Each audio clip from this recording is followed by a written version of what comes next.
Welcome back, ladies and gentlemen, to OPC Season 2. We're about to head into Match 2 of the evening. It's going to be between AHQ Esports Club and Flash Wolves. This is the grudge match of tonight. These two teams have a huge rivalry between the two organizations as a whole. Like, this is one that extends well beyond the scope of just Overwatch. But within Overwatch, of course, the record between these two teams, if I'm not mistaken, currently sits at 3-2 in favor of Flash Wolves. Or is it? Yeah, no, I think it's more like 4-1, actually, if we're including this season. Actually, you're as well, quite right. AHQ It is has 4-1. only taken them down one time, and that was in round robin number 3, if I'm not mistaken, when AHQ had their extremely good run. It's in round robin number 2, actually. So that was round robin number 2 all of a big blur. season 1. It's a All a long big time blur. ago. But that's the thing. I mean, actually, as much as this is a rivalry, it's the pressure on AHQ to perform tonight. All right, so last time you went down 0-3. Do you have anything to say? 起 Q 的状态，队伍就因为尝试一些新的 meta， 我们在练习中其实状态一直很不好啦，但是近期是有些好转。那我们 So we've been improving, trying to improve lately. This new meta has definitely thrown some things and spanners in the works. So we've been trying to improve, but we haven't been at our best, if I'm going to be honest. 今天人家有备而来，那你有什么要说的呢？那其实都一样，我觉得这个 meta 就是现在各队都在调整嘛。 So all the same from me, but 觉得各队都 feel like everyone's 一个最稳定的阵型出来。 trying things out of the meta. 我是觉得就希望大家都能够赶快跟上这个 meta 脚步。 I feel like hope for all teams to adjust to the new meta as 瑞 quickly as 教练的 possible. 这个发言，虽然说听起来好像有点官腔，但其实暗藏杀机 So 有没有？ it feels 刚刚 like, 听到他刚刚说会跟上次一样。 but Little Balls are saying there, I think the hidden message was he feels like it's going to be just the same as last time as Ray. It felt like the words coming, the words from Little Balls essentially saying, it felt like, what is it, like a subtle punch in the gut there, like... Like real low-key, like, yeah, the meta's changed, but you know... all the same from me, but But actually, we're doing fine. In all seriousness, though, actually, in terms of the evidential results from these two teams, this will be the first time we've seen AHQ play since the patch change. But as it is, they had struggled a little bit. That is represented in the fact that they are currently not in the top 4. So not only is the pressure on them to win this to kind of settle the score a little bit in the rivalry, they also really need to pick up wins if they want to stay competitive for playoffs. And of course, last night when we saw Flash Wolves, they seem to have taken to this new meta with almost no trouble whatsoever. So the pressure is on AHQ to perform tonight, and they really have to step it up. And this will be the first time we're seeing AHQ so far in round robin number 2, and also with the patch now live. So to go through this, the lineup for you as a little bit to adjust your memories: Dizzy on offense, Carries on support, Hehe on flex, Crappy on support, and also as the main shot caller, Eric in on tank, and Rapid on offense. And of course, coming up against them will be organizational rivals in the Flash Wolves: Jongi on tank, Sinclair on support, Bacon Jack there. Superstar Tracer main, Zonda also on offense. Alongside him, K-Momo on flex, and Realment on support. There's a lot you can say about this team. It's almost like you want to call everyone a superstar at some points, but the thing I suppose I would want to highlight first up is that combination of the two DPSs plus the Winston player, which in this case is Zonda, Bacon Jack, and Jongi plays their Winston. They are really, really good. They are really slick, really tight. They move so nicely as a unit, and it always comes off in the games they play. Wasn't as clean actually last night as it sometimes is, but they still really shine in this meta. So that is potentially a window in for AHQ. Their own kind of combination of those three roles is strong in its own right, but hasn't always had the same kind of impact. But with picking up Rapid this season, we are seeing the Tracer play go up in leaps and bounds. We are going to have to see exactly how AHQ adapt now to the patch changes, because Doomfist has sort of been nerfed to Rocket Punch specifically. We know Rapid and Dizzy both picked up the Doomfist. Now we know that potentially Junkrat is here as well. You have the Orisa changes, you have the Roadhog buffs as well. So for a team like AHQ, exactly what are they going to pull out tonight? Is Dizzy going to move on to something like a Junkrat? Will they continue playing the Doomfist as well? Which wouldn't be too out of the question, because Flash Wolves are indeed playing that. And actually, the good thing for AHQ is because they also have now seen Flash Wolves from their performance yesterday, get a little bit of a sneak peek into what they may be expecting, which is something Flash Wolves do not have against AHQ. Exactly, and also AHQ, struggled a little bit in the very Doomfist heavy meta. They weren't looking bad, don't get me wrong. They were still holding their own. That's shown in the fact that they aren't like bottom 2 in the standings, but the fact that they're not top 4 should tell you all you need to know about that. That is really where they were among all these teams during the kind of Doomfist heyday, if you will. And now with Doomfist being just a little bit less prevalent, he's not out of the meta, he's still very strong, but he's not this must-pick, must-run kind of situation. Not that he was before, mind you, but they can go back to a lot of what they have been running in the past across Season 1 to great effect. They've got Rapid, like I said, who's really up to their Tracer game. They can bring Dizzy back onto something like the Soldier 76, where he has performed extremely well in the past, and they can start playing the kind of AHQ that did actually go undefeated in the second round robin of Season 1. And that's the thing as well, because for AHQ, they were the last team, or rather the team that took the longest to adapt to the Doomfist originally in round robin number 1. Every team had shown some bit of Doomfist gameplay, but it was AHQ that struggled to pick it up until later in round robin 1. So if anything, maybe this new meta, maybe this new patch actually helps them out, because it allows them, like you've already mentioned, to go back to the tried and true, something they're more familiar with. Tracer and Soldier, not out of the question. Of course, alongside that, you do have to be appreciative of the fact that Flash Wolves are still running the Doomfist themselves. So whatever AHQ do run, as much as they don't need to pull out the Doomfist on their side of things, they do need to be running something that can adequately handle the Doomfist.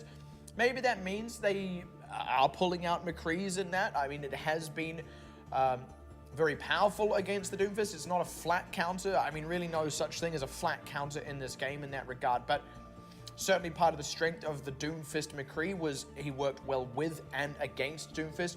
That against part still shines true even if you're not running a Doomfist yourself. Alternatively, there is the Junkrat, which arguably is more akin to a hard counter, or at least as players feel right now. So we may not see AHQ able to just go back to their old beats, because they do still have to deal with a potential Doomfist out of Flash Wolves, but there's also still the opportunity for them to do that to great effect, because as good as Dizzy is on Soldier, he's also really great on McCree. And what you might actually see is a very real possibility as both teams go back to just Tracer and Soldier, because that's what we know Flash Wolves to do as their bread and butter. There's sort of standard gameplay. We talked about it yesterday. Feels like currently their plan B, but actually their plan B is stronger in many regards compared to the plan A. It's just they like to open with a Doomfist Tracer or a Doomfist McCree to start things off with, but every single time Flash Wolves have been pushed on their Doomfist composition, they always fall back to Tracer Soldier, so we know that to be their safety net. Now you look at a team like AHQ, very similar. They have a good Tracer Soldier. That's where they built the foundation of most of their team gameplay. That's entirely their playstyle. They've been experimenting with Doomfist, but now if you're looking for any excuse to go back onto something a little bit more comfortable for both teams, Tracer Soldier, mirror matchup, definitely on the cards. Absolutely, something that both of these teams frankly would be happy with. And then what you'd really get is just this very empirical result of which team is better than the other one. There'd be no frills attached. There'd be no, well, maybe on the Doomfist, or maybe on this, or maybe on that. It would just be the team that is unequivocally the best. But in terms of overall match record, Flash Wolves have come out the better of these two teams most of the times they have met. Like we said, their record is currently 4-1 in terms of total games played across OPC. So that includes the 3 wins they picked up across Season 1. AHQ only getting one of their own in that. And also the thing that has to be appreciated here, AHQ do actually get the home side for this matchup. They get to take the control pick. Traditionally, that is Flash Wolves' weakest game mode, and that could be all AHQ need to get themselves off to a good start. They won that last time, yeah, though, right? Exactly. They want to get the momentum on their side. And certainly, having won it last time, you definitely wouldn't want to lose it this time around. And that's definitely to be considered. And when you look at a team like Flash Wolves as well, on their point of view, you cannot be allowing this control to go by. They've already started this round robin, now round robin number 2, with a win of control on the leaderboard. Last round robin, they dropped every single control except Unlimited Supreme. This time around, they maintained that win against Unlimited Supreme, not dropping any maps. And we did say yesterday, they got their first 3-0 of the entire OPC Season 2. So, I mean, that's a little bit strange to say, but the champions of last season only now just getting that 3-0. Do they get a second 3-0 tonight? Or will AHQ be able to push them? Because it is also an important game for AHQ. When you look at the standings, they're very close to Blank right now, who are only just barely sort of holding onto their position, and AHQ are fighting them. Blank are in a precarious situation, but so are AHQ. Exactly, and of course on the other side of that, like you said, last night Flash Wolves got their first 3-0 of the tournament. the thing that would be interesting about them getting a 3-0 tonight, look, last night it was against Liberland. That is the sort of match you would expect the returning champions to be able to get a 3-0. They delivered on that promise, if you will. Getting a 3-0 against AHQ, though, that would stand as evidence of a true return to form from Flash Wolves, or rather not a return to form, but kind of pushing of the boundaries for this team. And that's when you start to suggest that this is a team that can rematch Ardent and beat them. Because really, if you're Flash Wolves, that's the ultimate goal here. The ultimate goal is to beat Ardent when you rematch them in this round robin. Everyone else is just a team you have to beat to get there, right? There's still matches that you must take seriously. And like I said, no one can sleep on any of these teams. Do not rest on your laurels, but that is the goal here for Flash Wolves. And a 3-0 against AHQ now would be a huge step towards achieving it. It certainly would, and the other thing to consider for Flash Wolves is you're right about the fact that they just 3-0 Liberland Supreme, but that was probably the one matchup, if any, that they were expected to get a 3-0. AHQ are no pushovers. Liberland Supreme certainly aren't either, but AHQ, you do have to put far above Liberland Supreme's level at the moment. Certainly that's reflected in standings and reflected in results and ability as well. So for AHQ, this is also their opportunity to come up big against Flash Wolves, because it's not unheard of for AHQ to really have these hot streaks. We saw that already in Season 1. AHQ had a complete 7-0 run, undefeated run through the second round robin. Down to the second round robin of OPC. It's a different OPC season, but AHQ, they've done it before, they can do it again. Yeah, and this would be a pretty good time as well, because an undefeated run would put them into the top 4, and that would mean both Blank and Hong Kong Attitude would be the teams fighting for their more secure spot. So that's the sort of thing AHQ are after, to be sure. And like we said, if Flash Wolves have the goal of rematching and eventually beating Ardent, the goal for AHQ is to break back into top 4 and hold on to that spot for dear life, right? Because the pressure is on them. The onus is on them to be getting wins in every single match they play now, and they need to get wins that other teams in the top 4 lose. If they beat Flash Wolves and then Blank and Hong Kong Attitude both lose to Flash Wolves, that would be great news for AHQ. And for their first map pick, they're being bold, they're being brave, and they're going to take us to Ilios. And I do like this map pick, and for the pure reasons of you look at the sort of history of how these teams have performed on Ilios. I actually want to say that for AHQ, they did fantastic on Ilios. You have to go back to the playoffs of Season 1. They beat Blank on this in a situation where Blank were undefeated on Ilios. They did lose some of the other maps, but Blank never dropped Ilios. This time around, they want to be the ones continuing that run of extremely powerful play on Ilios. When you look at Flash Wolves, though, they did drop Ilios to Blank in Season 1. So now coming into Season 2, I think this the strength of Ilios still exists for this AHQ squad. They now need to bring it against a different competitor. It absolutely does. And of course, all those other things we talked about are now at play. The changing metas, the fact that this meta probably favors AHQ just a little bit more than the previous very Doomfist heavy one. And with Ilios being kind of a power pick for them, potentially, especially compared to Lijiang Tower and Nepal both, I'm really liking their chances here. It's interesting that we don't consider Nepal a power pick for this team anymore, though, because it was kind of their go-to control for a very long time, especially during their undefeated run. But really, that's the credit of Flash Wolves for being so strong on that map as well, that you don't really want to go there. You would like to take the uneven territory. You would like to go to Ilios where you're favored. You do have to also look back to how AHQ was so good at Ilios. Part of that reason was out-sniping you up on Sanctum. That was Dizzy. He was able to go toe-to-toe, not just toe-to-toe, but overpower you up even on that Widowmaker role that he was so well known for. Then you have to look at some of the other roles as well.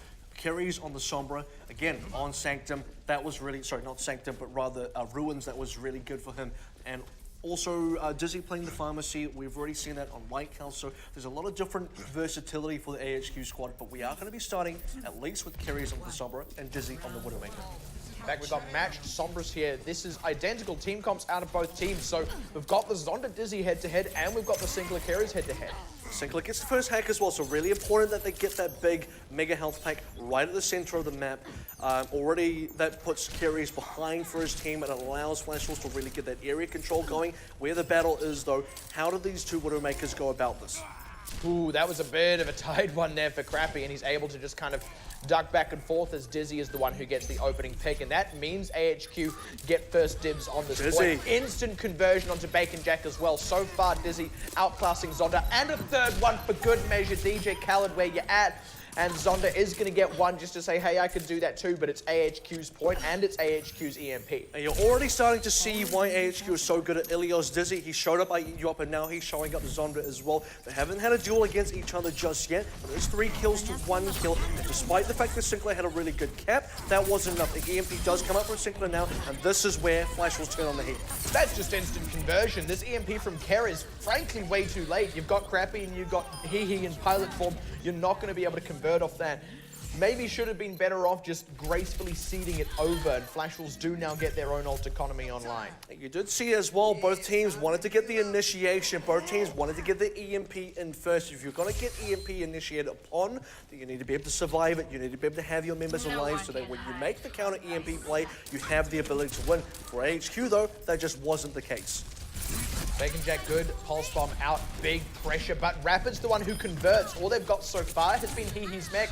Wow, Crappy gets Bacon Jack, and actually AHQ poised to strike back on this one as Zonda goes down as well to pilot form Hehe. It's just the most unexpected headshots out of AHQ, like Spanish Inquisition style. I don't know what's going on. That's going to be the grab coming through for AHQ though. You certainly can never underestimate the body blaster in the pilot form, and now AHQ back in control, overtaking the progress of Flash Wolves as well. EMP's about to come back into play, but once again, Sinclair, he should be the one initiating first, especially with the kill into Dizzy. Now it's go time. Nearly pays for it with his life though, but the EMP comes out in the nick of time for them to convert onto Eric, and that's all the pressure Flash Wolves need to flip this one back around in their favor. No conversion further out of that for AHQ. They weren't able to get anything more than just the 1 kill on that. This time around though, Kerry's, he doesn't have an EMP to use, so there was no opportunity for him to blow it into nothing. AHQ, they're going to get their power play. They're going to have the ability to get that big EMP play while Sinclair's is down. And if you're really good, you can also use the EMP to block out Real Mint Sound Barrier. And certainly a Dizzy headshot onto Zonda should start things off. Yeah, if you're even better than that, you can headshot the enemy Widowmaker on Widow. This gives them huge pressure on the point, and they're instantly going to convert with the Sound Barrier. They want to hit the go button. Jongi with the Primal Rage, but Dizzy's largely uncontested here. Jongi's finally going to move on him, but while he's busy doing that, the rest of the team is getting pressured out anyway. So even if he does kill Dizzy, which by the way, he will not do so, it's going to be AHQ all over the point. It's going to take a while for them to secure the grab. Actually, Flash Wolves do make them fight to the last for it, but they do get it, and they've got some good ultimates up. This has been completely back and forth as well. The only concern that I do have is that Kerry's waited so long to get this EMP going. Now, the long-term effects of that is the fact that you charge later. That gives Sinclair a big advantage in terms of ultimate charge, and that has been reflected. And he should be getting that EMP very soon. Whichever team has the EMP so far has had a really big power play. Stick went wide from Rapid there, and he needs to be a little bit careful on this back line. Dizzy was getting pressured out for a moment, but he's been able to reassume his position. Zonda has tabs on him, though. Doesn't matter if he gets headshot. They do still know where Dizzy is, but he's going off. Gets Bacon Jack, looking for Wheelman too, and he gets that for good measure. Dizzy, this is incredible.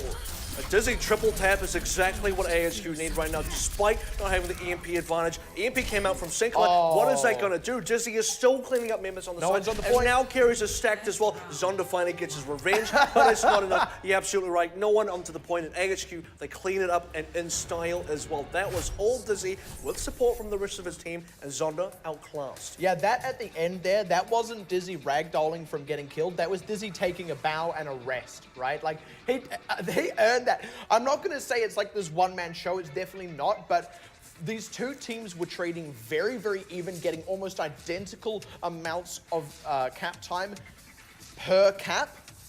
And then suddenly you get this fight at the end where Dizzy flips that all over. They get 2 fight wins in a row off the back of his headshots, which, by the way, were what won them the opening skirmish, and they go 1-0 up. Well, you said it right, because it did feel really close. It felt like both teams had moments where they overcame the other team, but what was not even was the fact that Dizzy consistently outsniped Zonda. Maybe you're not into one-to-one headshot, the one-to-one head up, but in terms of killing the other team members, we're going to see another duel now. This time it's in the skies.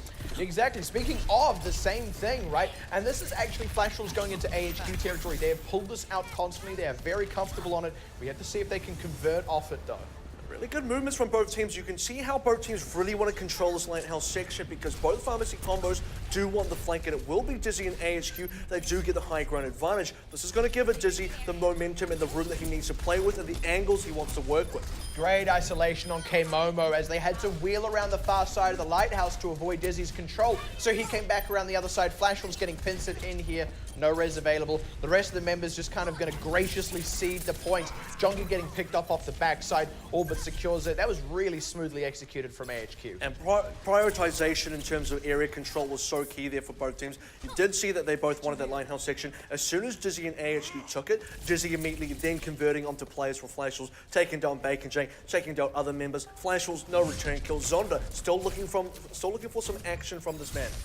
We've got matched reses here, so honestly, that's, as far as anyone's concerned, even Stevens. It's going to be about who gets more and how. K-Momo, though, already demexed from a great stick by Dizzy, and the closeout was there. But it's He getting really hard pressured out, actually. This immediate tempo res out of Sinclair, and that's the cue for Dizzy to open up. Crappy, by the way, actually is going to commit the res. I was just about to say he hasn't committed it, but that means Zonda gets to commit his own rocket barrage to start closing out. And this is still as good as even, but the sound barrier for AHQ is going to give the few members that are alive just a little bit more mileage, it seems. That was really 50-50, and we have seen prior cases because AHQ have been that team that like to run the pharmacy a lot. In fact, even if they don't run the pharmacy, Crappy still plays the Mercy, and we have seen some issues with the res in the past. Right now, though, doesn't really seem to be rearing its ugly head around just yet. AHQ still in control of the game, still in the lead. Dizzy just having like a good old 1v1. Actually, that was nearly very good trying to pin Zonda against the blades of the windmill there. But the opening kill goes on to Kera's. Good closeout onto Zonda, though, to really even up the score. And if they can pressure out Sinclair, he's miles away from a res anyway, but they take that healing off the table. It's now all Realment desperately trying to keep these tanks alive. K-Momo does not have a self-destruct, and Jongi knows better than to blow his Primal Rage here for no gain. And again, the fight is controlled by AHQ start to finish. And AHQ are controlling the fight in the skies and also on the ground. Dizzy's unopposed up there. Zonda hasn't managed to get him down, so Zonda switches down to McCree. And also while that's happening, Rapid is winning on the ground. You're not seeing a lot of Bacon Check. You are, however, seeing Rapid on the kill feed all the time, killing just about everyone. And Sinclair has swapped off, as has Zonda. They are letting this one go. The aerial superiority is now in control of AHQ. Zonda needs to get a lot of work done on this McCree in a very short amount of time. They also need to be contesting the point. That's a good way to open it out there. Bacon Jack getting the pulse bomb stick, and now the fight breaks out in earnest as Zonda does indeed get that mileage.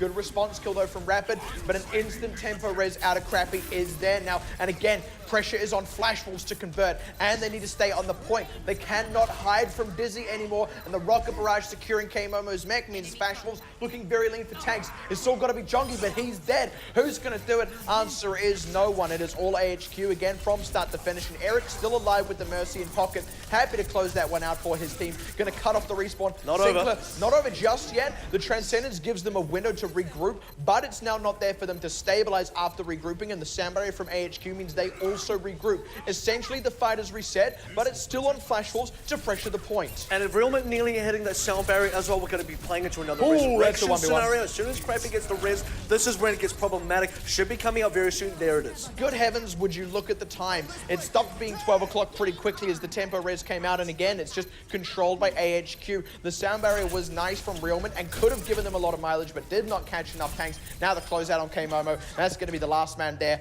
100-0. And Flashwolves did fight to the last, but that was very well played and very well earned from AHQ. A lot of questions raised about Flashwolves' ability to win on control. That was evident throughout the entire first round robin. Now those questions have to be asked once again into the second round robin, and the answer so far at least has to be the problems exist. Yes, you beat Liberty Supreme on control, but you can't do it against AHQ. In fact, AHQ kind of styled on you a little bit. Dizzy twice in a row, whether it's going to be on Ruins, whether it's going to be on Well, he was able to get the kills done. Zonda finally chases onto McCree. Got to respect the change. He was effective. He did get the kills. He finally killed Dizzy, for example, but too little, too late.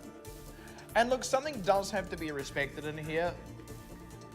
Dizzy's performance on Widowmaker was fantastic on Ruins, but that's one of those quite swingy situations where Zonda could have equally gone off, could have had the same kind of impact, and is a great Widowmaker in his own right. Let's definitely not detract from that. We do, however, have to go back to that old adage of pulling it across when it counts, right? And that's what Dizzy did. He did it consistently, and he did do it where Zonda didn't. And then, of course, the real swing of that was on Well with the Pharah, and with that AHQ off the back of just stellar performances across the board, going to get themselves 1-0 up, and we talked about how important getting that first map win was going to be for them in this series. Momentum is certainly important for a team like AHQ. Let's take a look at exactly how they succeeded here. We're going to start things off immediately onto Ruins. The first EMP coming out from Sinclair. Now watch the kills coming in from Flash Wolves. Carries decided on the side to still commit this EMP with only 2 players alive on the side. It's just he, it's just Crappy, it's just himself. No one can really assist Carries, and this was a thrown away EMP, and it sort of lets, it just puts Flash Wolves further and further into the lead. And honestly, that was the only mistake AHQ made that was anywhere near significant on Ruins, or indeed on Ilios as a whole. It did cost them, we saw that. I'm not going to go too deep into it, but of course, you said it yourself, you only had the Diva in pilot form, you just don't have the damage to close out. But again, you have to kind of say, mistake made, yes, but kudos to AHQ for not making the same mistake twice, and indeed improving from that point on as well. They won and lost fights constantly, both of these teams. They traded the point back and forth, and it was that moment further on where suddenly Dizzy kind of flipped that around. They won one fight and then were able to win a second fight in a row. And it's interesting that these teams ended up in that situation, and that AHQ, once again, were the team that executed when it counted. And you have to look at the players again, because I feel like both teams were very close. They were very much in a way where, you know, trading, as you sort of mentioned, the camp went over a lot of times, but when you went to well, that wasn't the case. That was very one-sided in terms of AHQ, because they consistently held on to that camp, and the Dizzy versus Zondo 1v1 dictated a lot of that, especially on what was Pharmacy versus Pharmacy. We're going to see that right now reflected in the replay. And this is a little bit further on. This is where we actually see both Mercies pull out a res. And it's kind of a game of like he who reses first loses in a way. Rapid gets early pressure, but he cannot come back from a res now. That being said, Sinclair still had to blow his res first, and this is where Dizzy's just able to get more work done, right?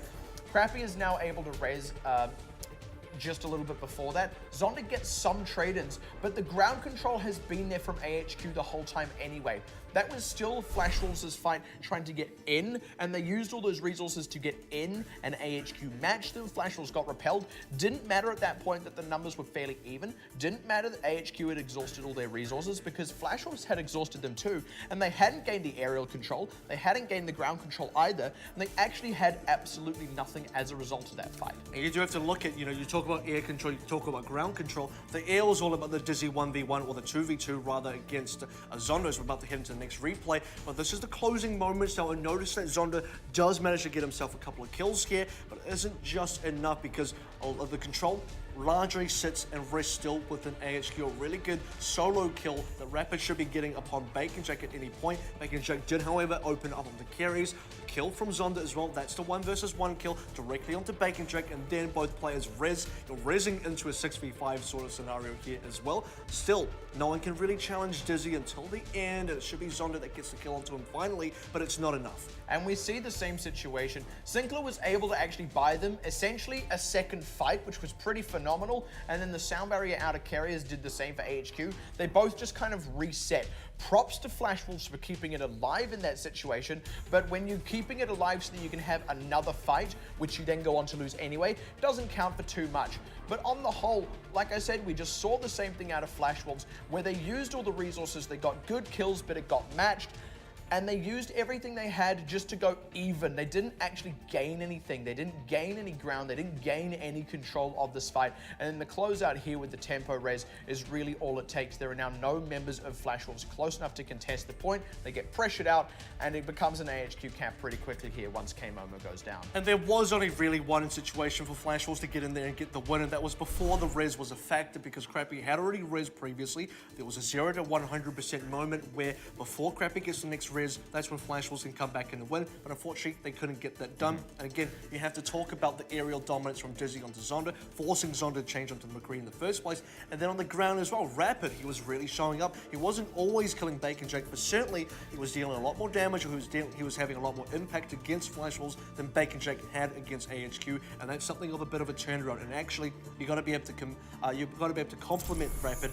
for really being able to pick up against a strong player like Bacon Jack, who, by the way, wasn't underperforming or anything like that, but certainly it was Rapid's turn to shine. It really was, and that's the thing across the board.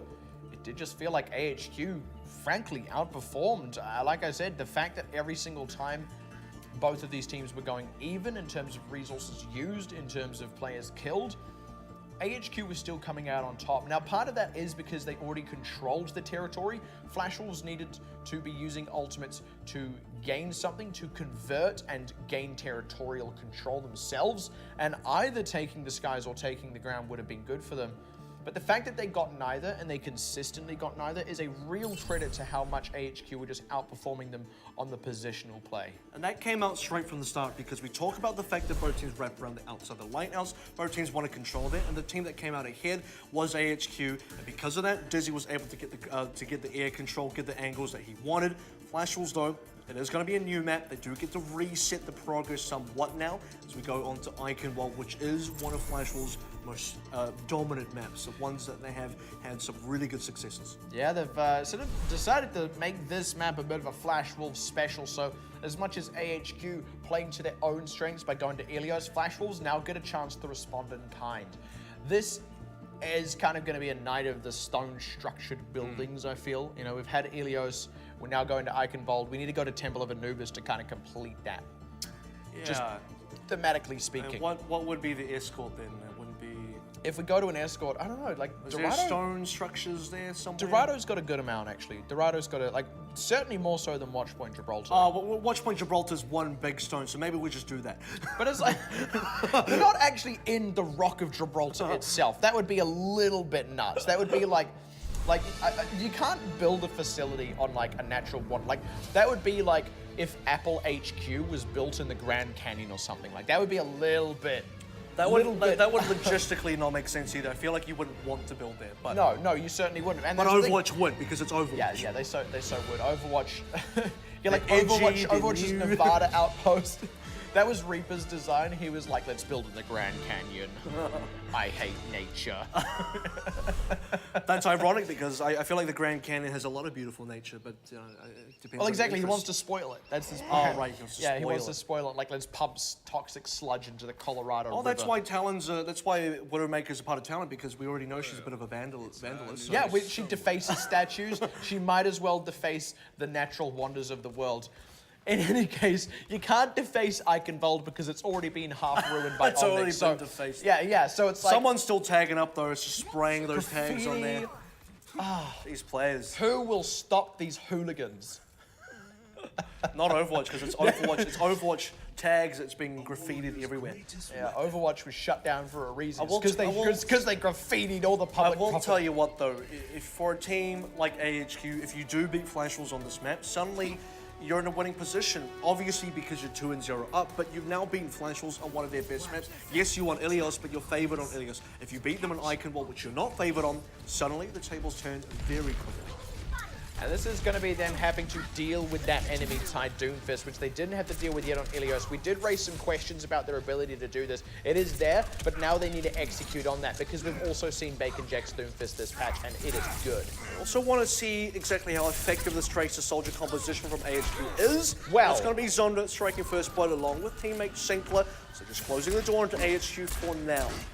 AHQ have at least been able to get a read on what's going on now. They can kind of change things up. There we go. I was going to say, I expect them to swap out to a McCree here on Dizzy, and they do exactly that. Oh, the Dizzy versus Zonda McCree 1v1 matchup is exciting nonetheless.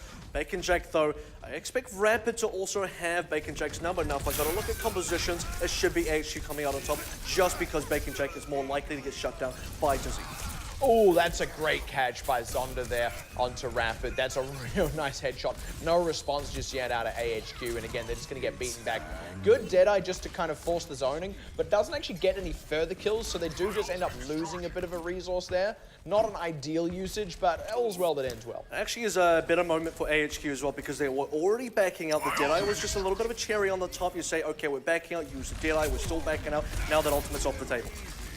They're having a bit of a hard time getting past the Bacon Jack Zonda, who are just popping people sky high. And once again, it's going to be the conversion here. Kera's not saving enough members with that Transcendence. Very unfortunate as they just have less resources at their disposal now. They're struggling to even get close to the point, let alone put pressure on it. And this is one of the compositions where actually Transcendence isn't as good as you'd think because there's a lot of one-shot pressure out of Flash Wolves. One good rocket punch, one good headshot can insanely burst down one player in AHQ. So actually, Transcendence, it's good, but also not a surprise it doesn't save enough members. Yeah, exactly. You can't un-headshot your Tracer with Transcendence. Like, that's the problem is the bullet already passed into the iris.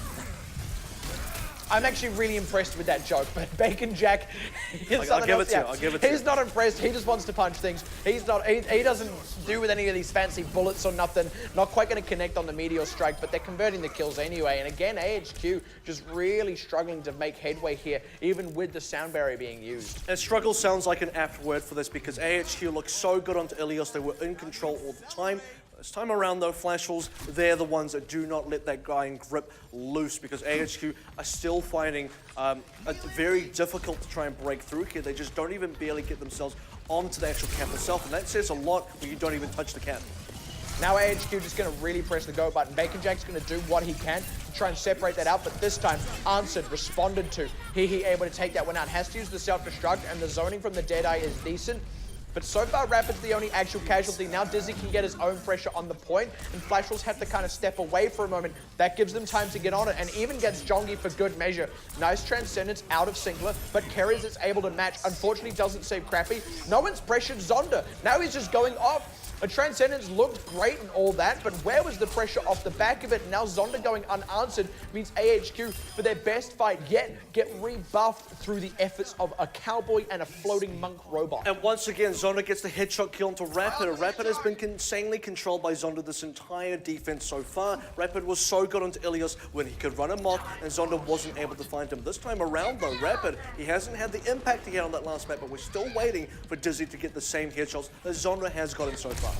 Once again, Bacon Jack looking to disrupt these tanks and disrupt the column. Great Deadeye from Zonda to split this team up as they move in, and again, just absolutely going off. Dizzy not having the same impact, now going to get pressured out. You can only heal him up so much, and with barely a toenail put on the point throughout the entire match so far, AHQ are going to get first held on point A on Eichenwald. And that is a statement from the Flash Wolves camp to say, look, Ilios, that's a one-off. You're not getting anything else after that. If we have to look at history, history does dictate 3-1 was the score the last time these two teams met. The only loss that Flash Wolves got was on that control. This time around, they lost that control. That was history repeating itself, but Flash Wolves, they want to continue that streak and they want to win the next 3 maps in a row. And by the looks of Eichenwald, it's very possible. And we were saying, the pickup was good for AHQ. They had the opportunity to gain momentum. Plus, they gained the opportunity to push this one to match point. Their best way to do that now is going to be by first holding on point A, which is an ask in itself, and then they do get to go to Golden Point. I mean, it sounds silly, but like their best shot of winning on Hybrid here is actually to take it back to control. And it's certainly not impossible, but we need to see a lot of magic from AHQ. They didn't do that on attack. They're going to have an ironclad defense. Everything on the Flash Wolves side was so solid on that defense. Zonda, he basically never died. Bacon Jack, despite having more aggressive Doomfist plays than Zonda typically does, Bacon Jack didn't even die. So for the AHQ side, you expected a lot more. You expected the headshots to come out of Dizzy the same way Zonda was against AHQ. You expected Rapid to have a better performance as well due to the fact that he was such a big factor onto Ilios, but everyone on the entire AHQ side just looked a little bit lost there. Yeah, unfortunately, that kind of was the case. They did actually start to get a handle, at least, on what Flash Wolves were doing, certainly with Bacon Jack. Were able to start making more moves onto the point, but it took them way too many fight losses to kind of figure out how to deal with what Flash Wolves were pulling out in the defense. And like you said, they now have to match that themselves, and you can't just do what Flash Wolves did because they played it. I guarantee you they'll know how to beat it. And they're not going to match what Flash Wolves did either. At least not compositionally, they're going to run the exact same thing they did. And Flash Wolves also going to run the exact same thing they also did. The opening kills here, very, very important. Already Zonda wants a little bit of revenge from Ilios and not going to get it just in the first shot. Dizzy scrapes off that wound. Yeah, just dusts off the shoulders. We're going to be all right. Zonda's going to opt on just to a flesh free wound, himself. Right? Just but a flesh wound. Yeah, just like regrew a limb there. Again, though, opening picks are important, so you have to give credit for Zonda for going for a creative play. He nearly got a kill there. In fact, Crappy nearly going down. That could have been the make or break. Yeah, but it means they have to cede some ground, but it's the pressure going on to Sinkler. He's able to get topped off as well. AHQ aren't actually exerting any pressure of their own, and they need to be careful to not just let Flash Wolves get up and close to the point and then engage on their terms, which is exactly what happens as Bacon Jack dives in. No conversion just yet, and Jongi is the first casualty.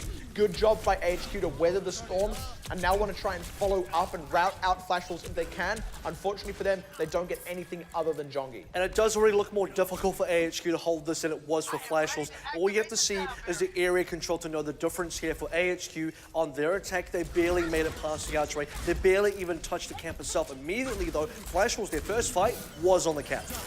Great dive onto Dizzy, and that forces the sound barrier to save as Bacon. Bacon Jack, something else to say about that though, and already Flash Wolves off to a great start in what could be the final fight of Eichenwald. Now is Crappy getting dropped alongside Tank Erican, and honestly, Flash Wolves all over this one.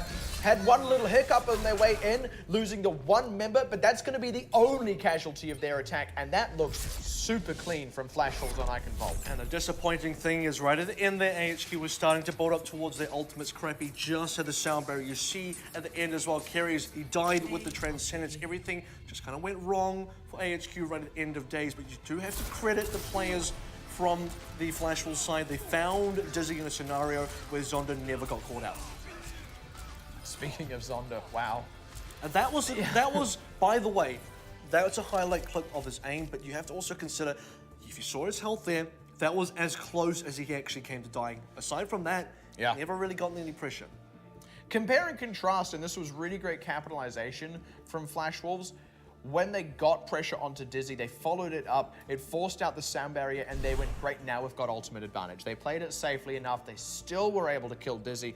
Honestly, the difference just in how these teams dealt with the McCrees was phenomenal, and as dominant as AHQ were on Ilios, Flash Wolves equally dominant on Eichenwald has the series now tied 1-1. We're going to a minimum of 4 maps, and it is AHQ who do get map pick number 3 on Assault. Which is going to be very important because both teams have been very good on Assault before, and it's very difficult to choose something where you're very favored because I feel for both teams, they kind of favor the same maps. Hanamura works great for both, or Skies work great for both.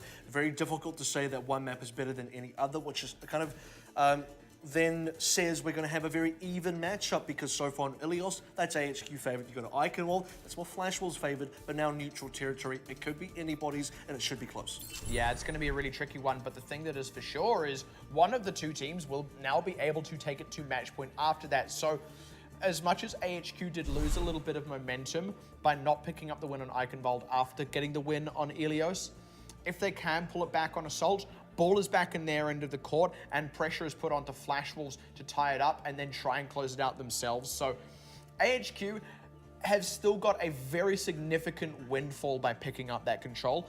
It was a windfall they had the first time these teams met, but this is a better looking AHQ on the whole in spite of the performance just then on Eichenwald. Eichenwald was an anomaly. Eichenwald was Flash Wolves looking leaps and bounds ahead of themselves. And you do have to consider as well going into Assault, what in terms of objectives and game modes really work for Flash Wolves, and that's the fact that you have that static cap point that AHQ never really touched. Now you go into Assault, it's very much the same scenario, so we are going into objectively at least the same type of game. But before we get there, let's take a look at the replay. This is going to be our Cap A. This is going to be the final moments of the AHQ attack where it all starts to fall apart. Zonda has been the big man to talk about here, consistently picking up kills, gets Herrick, got the mech as well. Everybody is getting killed on the AHQ side. There was just nothing really to talk about there in terms of what they were doing. They just didn't get a single trade. And like I said, by this point, AHQ had started to read what Flash Wolves were doing. Flash Wolves had been winning every fight before that, well in advance of the point, save for the one immediately preceding it, where AHQ had given them actually the most significant run for their money, and it was Zonda who had kept it down pat. In that fight just there, they didn't have the time, unfortunately, to really move properly. They just kind of had to gun it for the point. Had they been able to do that a little bit more safely and taken a little bit more time, I think they could have actually started to find some success. They had figured out what Flash Wolves were doing, and it was just about execution at that point. But the lack of time makes it harder to execute sometimes, and that's really what happened there. By the time the tanks were on the point, Bacon Jack had at least done some damage to them, even though he hadn't closed out kills on them. The rest of the team was able to start regrouping after that. They did get past the initial hold from Flash Wolves, but Zonda was there to keep it on lockdown and close out the tanks before support could And arrive. if we're talking about execution here, what's really interesting to note and a little bit concerning for the AHQ side is no trades. It's not like they were really getting any Flash Wolves members down. If you're trading, eventually you come out on top because the attackers have that respawn advantage. They're reinforced quicker for the defenders. They're going to run a lot quicker, or rather run a lot longer to get back into the A point. So eventually, if you're the attackers, as long as you're trading, you're going to overpower that defense. But that just wasn't the case because they didn't get any return kills. You didn't see a case of Dizzy getting a couple headshots on the return flank. Bacon Jack never got called out, and you expected Bacon Jack to eventually die on the Doomfist. He does play a little bit risky, but even he didn't go down. Yeah, and on their own attack as well, the only casual was Jongi. Now, sure, there were only 2 fights, but that's the thing. One of those was a win for AHQ, and the other was just a fight where they capped. As it stands now, this is becoming a match very fitting, I think, of this rivalry, 1-to-1. But that is exactly what we stood at the last time these two teams met. So now the question stands, who's going to be able to take it to match point on Assault? And because it is 1-to-1 now, both teams going to go away for a little bit to reassess what went wrong and what went right for them. We're going to take a little break as well, but when we come back, it will be Assault. OPC Season 2 continues right after this.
Back to OPC Season 2. We're about to head into Match 3 now of the AHQ versus Flash Wolves matchup.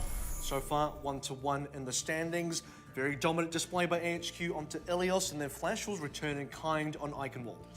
And like we said, fitting of these two teams, 1-1 in what is their kind of grudge match, not just in Overwatch. This is a grudge match that exists between these two organizations across a wide variety of games. And in Overwatch, it's been Flash Wolves generally coming out the better of the two. And last time we were in this situation, it was Flash Wolves who ultimately came out the better of the two. And by the way, it was actually quite a similar situation in that AHQ looked better on control by a significant margin.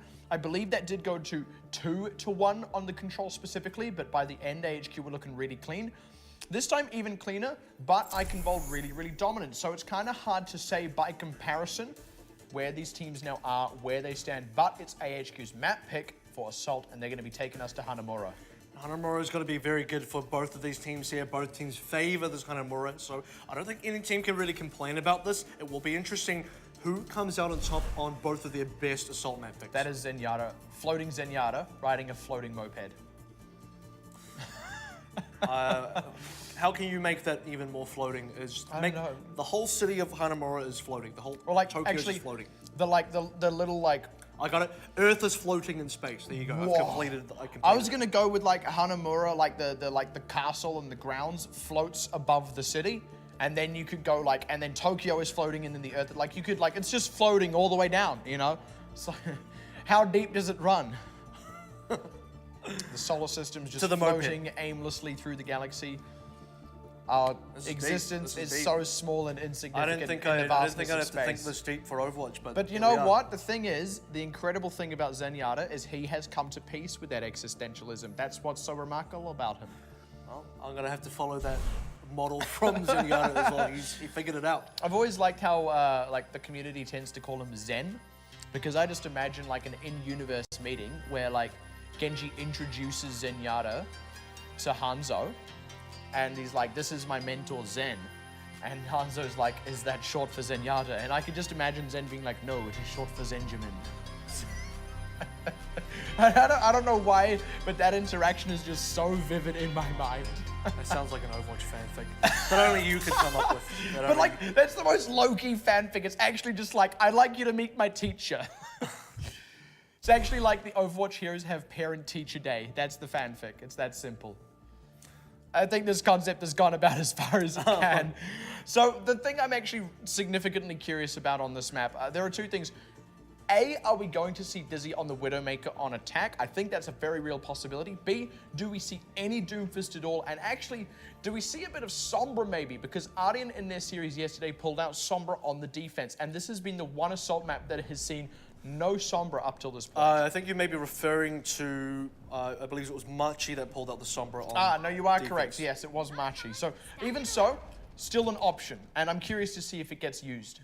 Certainly, and we also did comment yesterday that although an option, maybe not the best option because you're just not going to get the EMPs up as quickly as you'd like, so probably not the most likely thing you'll see. However, Dizzy onto the Widow again. Hey, it works so well into Ilios. We know he plays it for this. Certainly a possibility to come out, but one team already deciding it's going to be the Torba Rissa. If I have to guess, Flash Wolves are the team that usually run this. I can just see like when you're in like the pre-game selection screen and it's saying like not enough DPS. Like, this is interesting out of AHQ. Crappy does favor the Torbjorn, but the rest of this is quite new territory for them. This is the first we're seeing of the significant changes of the new patch for this team. Now, the first time we're seeing Dizzy onto the Junkrat is on certainly Hiki. Haven't seen him on the Orisa before, so new territory for AHQ, but also new territory for the Flash Wolves. They are handling it pretty well so far. That is a great headshot from Bacon Jack, and already the pressure is there. Ooh. Surviving the scanner arrow there, Carrots. Now Crappy has to take the long walk back to the team. The turret's still up, thankfully, and they've got all the shielding, but they haven't got any kills themselves yet. Eric in trouble here, looking like he might go down. Actually, they are able to just barely scrape him through as Zonda gets pressured out without the support of those tanks in the front line. K-Momo losing the mech, now going to lose the life, and that was very close, but that is the stabilization from AHQ. And the issue there is, yes, you killed Crappy, but his turret is still alive. The turret picking up kills despite Crappy not being there. Dizzy, he's still laying down damage onto the front door, so Flash Wolves, despite getting a kill, they're not able to make it through that front door. They have to get past the gates if they want to get past this defense. And that was a lot because their team comp can't really get to the turret when it's in this position. So now swapping Zonda onto the Zarya is going to be their answer to that. Still looking for picks, so this is pretty slow for Flash Wolves so far. AHQ, they're happy to wait here. They're happy to have this very long, protracted fight. We're now getting into ultimate territory, and the first one does come out. As one way to do it as well, send the Hanzo ultimate through, but it can't actually kill that turret. Dizzy now Riptire out, looking to even this one up. Had to wait for the barrier to go down out of Zonda, but is able to kind of get through that one. Good damage there. HQ losing some members, but once again, have plenty of time to reinforce. And good patience as well. This is also Sinclair way out of position, so he'll have a late death. Everything just works against the Flash Wolves, who are now significantly changing up their lineup. They're playing this, I guess, they want to force their way in a little bit more, but the difference is Zonda is going to be picking up the Zaya, so the shielding will be important to fight against AoE damage and the turret damage coming out from AHQ Esports, but still more ultimates on the way for AHQ. Expect the Molten Core, that's going to be a big one. He didn't actually have the shield set up there for a moment, but now they're able to get a bit more in place. Molten Core being a factor is big. Gonna pop that out early, actually, maybe a bit too early, because Flash Wolves just gonna pull back and bide their time. More time being lost, though, so for AHQ, yes, they're going to pull back, but now they attack the Flash Wolves. Guess who's powered up, fam? Zonda getting aggressive in this as well. I'm curious to see how much charge he has, because now Flash Wolves have got past that first line of defense, are getting some kills through as well, but they haven't actually dislodged the defense, finally getting on top of it now. He was actually short for the supercharger the whole way through there. Dizzy only getting one in response. There's a very late grab from Zonda just to secure it. The turret's actually still going at it. They really, it's so valiantly working, but Zonda's got it down pat, going to be able to close that one out. I don't think there's going to be any contest in from AHQ either, so Flash Wolves do get the grab, but it took them a long time to break that. And all they needed was the area control. They're just going to break past the first line of defense, get past the gate, and suddenly you're in action if you're on the Flash Wolves side of things. Graviton Surge also helped them out a lot. The big factor was Hehe so close to Supercharger, but not getting the Supercharger. 3% off, that was a heartbreaker. They could have made a lot of difference for the team, but we'll never know. Yeah.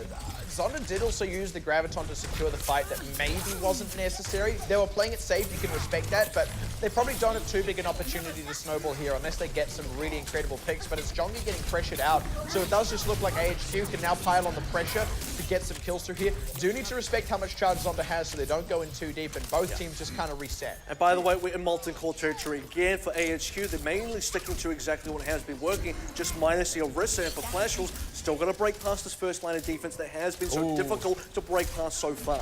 Good save on Dizzy as well, and they're able to respond by picking up Jongi as that happens. AHQ have the ultimates all across the board, just about now, save for the Diva. Flash Wolves have a lot of time to play catch-up, but make no mistake, they are playing catch-up. And that's important because 50% of the time total for attack has gone out. 4 minutes now remaining. This is now into the very crucial section of the B, where you don't have any additional advantage with the time that you camped out on A. Every second starts to count here, and now Realman going Good down, catch. that slows things down even more for the Flash Wolves side, who already don't have time to waste. Bacon Jack goes wide on the pulse bomb in the backline there as well. That's a nice sleep.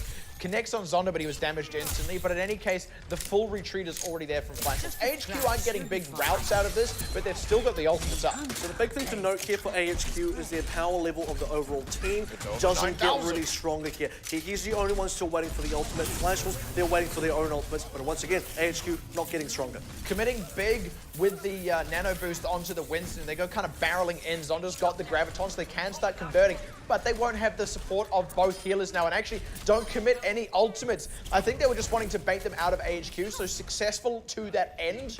They do have to commit one of their own. Now they have a bit more of a window, but once again, they do still need to capitalize on that window. And their window is primarily going to be the Graviton Surge here. By the way, the sort of the scrap metal economy does come into effect as well. So a lot of armor now being passed around for the AHQ squad. You have a situation as well where Nano Boost onto Eric is still a very big threat. Still haven't seen the Riptire yet, and one big Riptire play can completely shut down the Flash Wolves. So everything is still very risky for this team. And now 2 minutes 37 remaining on the attack. Good position by Jongi, but Dizzy getting the pick on Realman means no sound barrier to kind of steer them safely into the fight. Makes it harder for them to commit now. And that's all AHQ really need. They only need a couple of picks here to take Flash Wolves' unequivocal advantage away from them. Flash Wolves needed to capitalize just about there and then. And Junkrat does such a good job of just preventing Flash Wolves from coming onto the high ground. You don't want to be fighting through all these grenades, so you can't really take this top right section of effectively. Look at all that damage barreling down. K-Momo doesn't want to waste too much Matrix. Now for Flash Wolves, they have to push underneath. They have to push through the front door, and it's not as effective as going up top. And they're going to be going just about even in terms of ultimates here. Still looking for the angle to commit the Graviton Surge, respecting the defense matrix. And this could be their opportunity to go as they get Hee out of the mech. Going to throw it in on top of the self-destruct, but the self-destruct does still zone them. They commit the kills in though, losing Zonda in the mix, but Bacon Jack wants to convert. Should be able to get a third off this, and there it goes. Now Dizzy forced to commit to the point itself. It does pay off for him as he gets one, but it goes 1 for 1. AHQ still have the respawn advantages, and if Crappy can get a turret down with the Molten Core, they can start swinging this back around. But Flash Wolves do have the ground control. If they keep converting kills, they can get a second, third out of this. Transcendence should be the stabilization during the Molten Core, and indeed it will be. Now they're just kind of got to last that one out, but Crappy can still affect the point itself. Hee, not actually dead out of the mech, has burned a lot of time for AHQ in terms of stabilizing, and Flash Wolves keeping this one secure. Now Eric has to buy time for his team, and he's probably going to go down as the team tries to pile on. Not quite going to get any further contest. 1:04 left on the clock. Not too shabby, not ideal, but they get it over the line, and that may be the difference. And that's the important part, because it did look like for a moment AHQ were going to hold on to it. They had moments where they were so far ahead into ultimates. Flash Wolves did a great job of breaking past their barrier, making sure that AHQ was spending ultimates, keeping them honest. They had a situation where Riptide, he got the kill onto Zonda. He came back then, it was Zonda rather came back then as a Sombra, still managing to pick up kills himself, and Dizzy was the only one getting return kills, and when he died, came back, he couldn't get anything else. The rest of AHQ, however, weren't able to pick up the additional trades to make that defense worthwhile. So eventually, Flash Wolves overpower AHQ defensively, and AHQ just couldn't find the picks. That was interesting on the whole.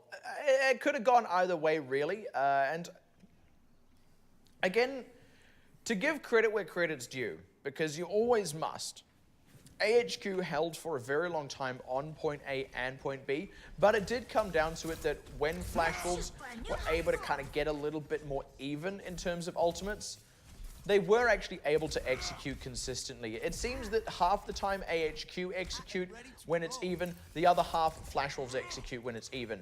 It doesn't mean it's a coin flip, but you'd certainly want to be the team that gets that 50% at the right time. You want it to be your turn to execute properly when it's going to count for something, when it's going to earn you a cap. And maybe that's going to be AHQ now on the offense. I think for Flash Wolves as well, they were very slow in general. They were stopped up at multiple occasions. Only look at the amount of times that Realment died on the opening of B. They just never had a full team of 6, constantly having to wait for respawn. So much time lost just waiting on one member. Every member at sort of different sort of times, they have to regroup and reset their attack. This all really adds up. And when you look at the amount of time they capped with 104, we were surprised maybe they even capped it all, because AHQ looked very solid on that defense.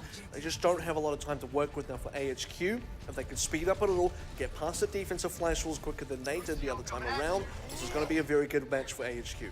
Question answered. It is going to be Dizzy on the Widowmaker. Let's see if he can get another great string of headshots.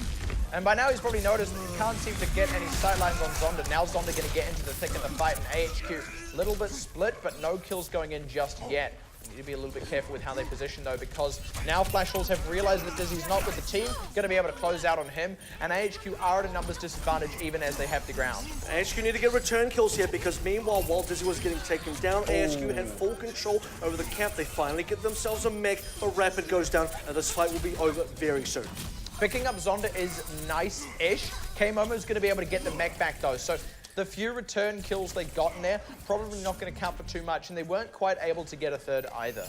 Dizzy has to come back in here. So far, it's been good aggression from Flash Wolves to catch Dizzy out. They noticed that Dizzy was a problem onto Ilios. They don't want that to be a problem again onto Hanamura. Sinclair getting carries right off the bat, giving AHQ a little bit of their own medicine there, with Realment dying early on a lot of their pushes. This time, carries going down to Sinclair.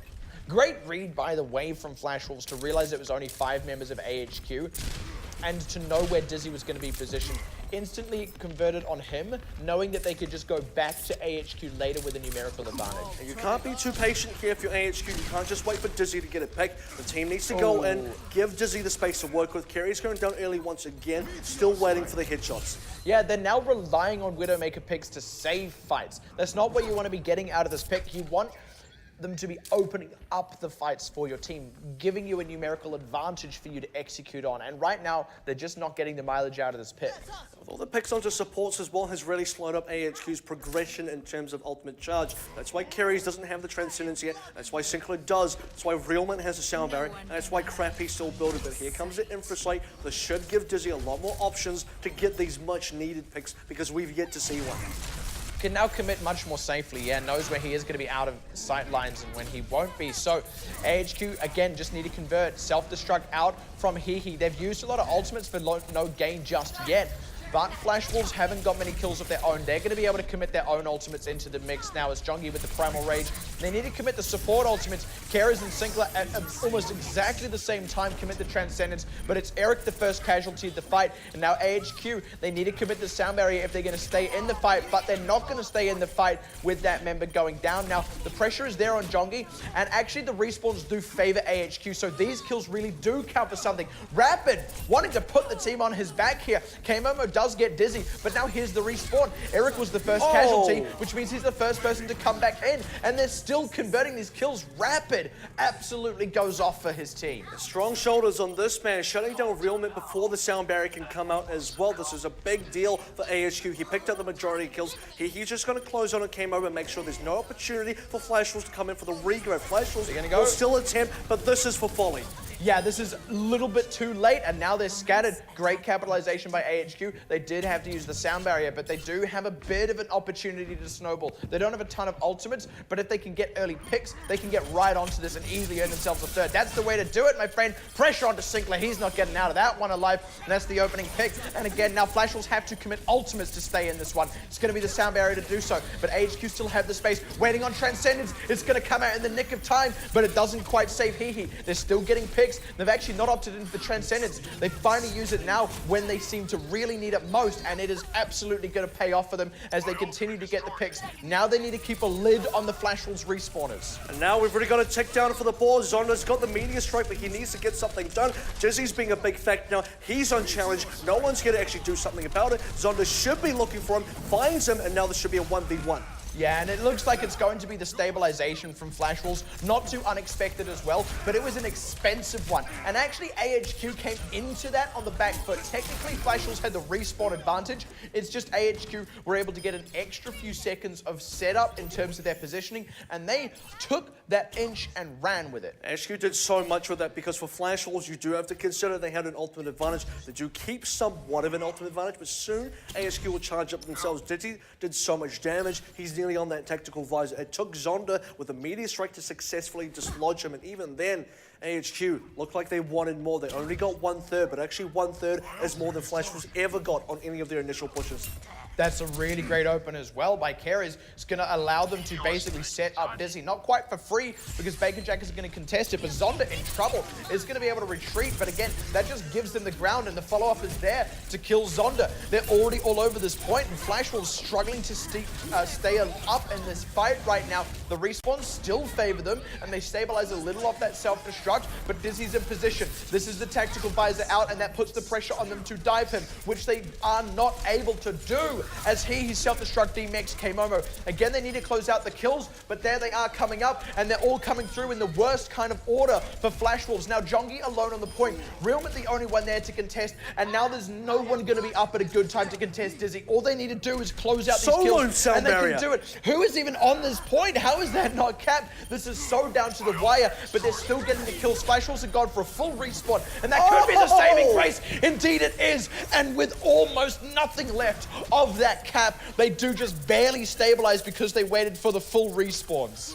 Zonda with the black cap pulls out the hat trick and three-way bunnies pop open. Flash Wolves, they hold on to that one miraculously. It looked like AHQ about to take it. Realman came out solo, Sound Barrier himself. He had no teammates to work with. Sinclair with the May as well. It was Flash Wolves desperately trying to hold on to this, and they just drew by Zonda's face. All it's going to take, though, is that last third from AHQ. They've already been able to play for thirds. Indeed, every fight they've gone for so far has been a win. Can they do it one last time? Well, 2/3 so far. You'd expect them to be able to, and killing Zonda is a very good start for that. And they keep Dizzy alive as well. That's where all Flash Wolves' commitment went in that initial moment there. And now K-Momo demech'd. Jongi's the only tool they have at their disposal. And if he uses the Primal Rage just to stay alive, they can only get so much out of him. Dizzy, another tactical visor, they're keen to close it out. That's going to be the Primal Rage, but he's now miles away from the point. Dizzy may go down here, but the rest of the team is on the point, and that can be what counts here. Jongi's got picked anyway. Eric closing out the kills, and again, it's that final third with the Transcendence to keep the team tidy as they demech K-Momo. Self-destruct is good, but they should be able to survive. Have to step off the point for a moment, but they're back on again. They need to secure out these kills still. The Flash Wolves respawn advantage is a big factor still. AHQ looking a little lean on time, but they're getting the kills, and it's looking like they're going to control the fight once again. The Transcendence from Realman actually is good, though. It's going to slow things down a lot for AHQ, who are still picking up trades. Trades eventually favor Flash Wolves, but Flash Wolves need to get more trades. They're losing a lot of members here. They're bleeding out, and eventually you got no more blood. That's what AHQ have to work with. They eventually get that cap a lot longer than you kind of expected because they had so many good fights. But Flash Wolves, you got to commend their ability to keep themselves in the game. That's exactly what they did, and they actually finished Hanamura so far as we go into the time bank with more time remaining. That was interesting. AHQ's execution on their offense was overall far better than Flash Wolves, but they do go into time bank with less time. The reason for that was they were only ever able to get thirds. And the unfortunate thing about that really is each of those fights could have been a full cap out, and indeed against any other team probably would have been a full cap out. There's two things at play. First of all, it is great that AHQ are doing that so consistently, but the other part of that is it shows the caliber of Flash Wolves, that they can survive those situations and are constantly finding times and places to fight back just barely. We have to really look at A, though, because A was what really made the difference. If you want to talk about B, that felt like AHQ just slamming down on Flash Wolves consistently, and Flash Wolves gasping up for air, trying to stay afloat, making sure they don't drown, but eventually they sink. A is what really made the difference, because A bought Flash Wolves a lot of time. AHQ really struggled to get past on A. Dizzy didn't find the headshots of the Widowmaker. It wasn't until Rapid got a huge string of kills that really made the difference. They have to attack first, as they do have less time, only a minute to cap the point, and Kera's going to be on to the Roadhog. Oh, we are seeing the new Roadhog here, so maybe something that we're not quite aware of. With only 1 minute, you do have to pull some magic tricks out of the bag, one hook to start things off with. And they're trying to get Zonda out of the picture, but it's Dizzy who gets the opening kill. That is good for them, but they do need to respect that they only have the one healer here. But Dizzy's doing the work, and now the damage can't really come out for Flash Wolves unless K-Momo and Jongi do the hard work, but it's not looking like that's going to be the case. Eric going to be the only one to go down, and Dizzy gets himself a third one. It is only the mech, but you're pleased as punch to have that. Now it's all closeout. Flash Wolves do give themselves a round of respawns, but insta-grab onto Jongi, and that's really great conversion. Once again, AHQ consistently winning these fights when they're roughly even at the start. And this has been very successful now from AHQ. They haven't had that much resistance from Flash Wolves. A far cry from the first time we saw A happen and AHQ attacked into a Flash Wolves defense that was so solid. For Kerizo, we haven't seen a Roadhog in a long time, and well, now we're going to see Whole Hog coming out very soon. They've got Sound Barrier, they're about to get Tactical Visor, and like you said, Whole Hog as well. They can do this, they can snowball. The Sound Barrier only catches 3 though, and Zonda instant onto these members, but that's a good Roadhog position, rather. Whole Hog out, but it's not going to get much done, unfortunately. Tactical Visor would have to get a huge amount done. He gets it though. Dizzy's got that. He's going to gun for the point, but he's not got any support, unfortunately. They won't get a third, but they still get the full cap on point A. That could be all they need. And that was a valiant effort from AHQ nonetheless, because they had a lot of presence on B. They couldn't close it out. Dizzy once again separated by Zonda, so Flash Wolves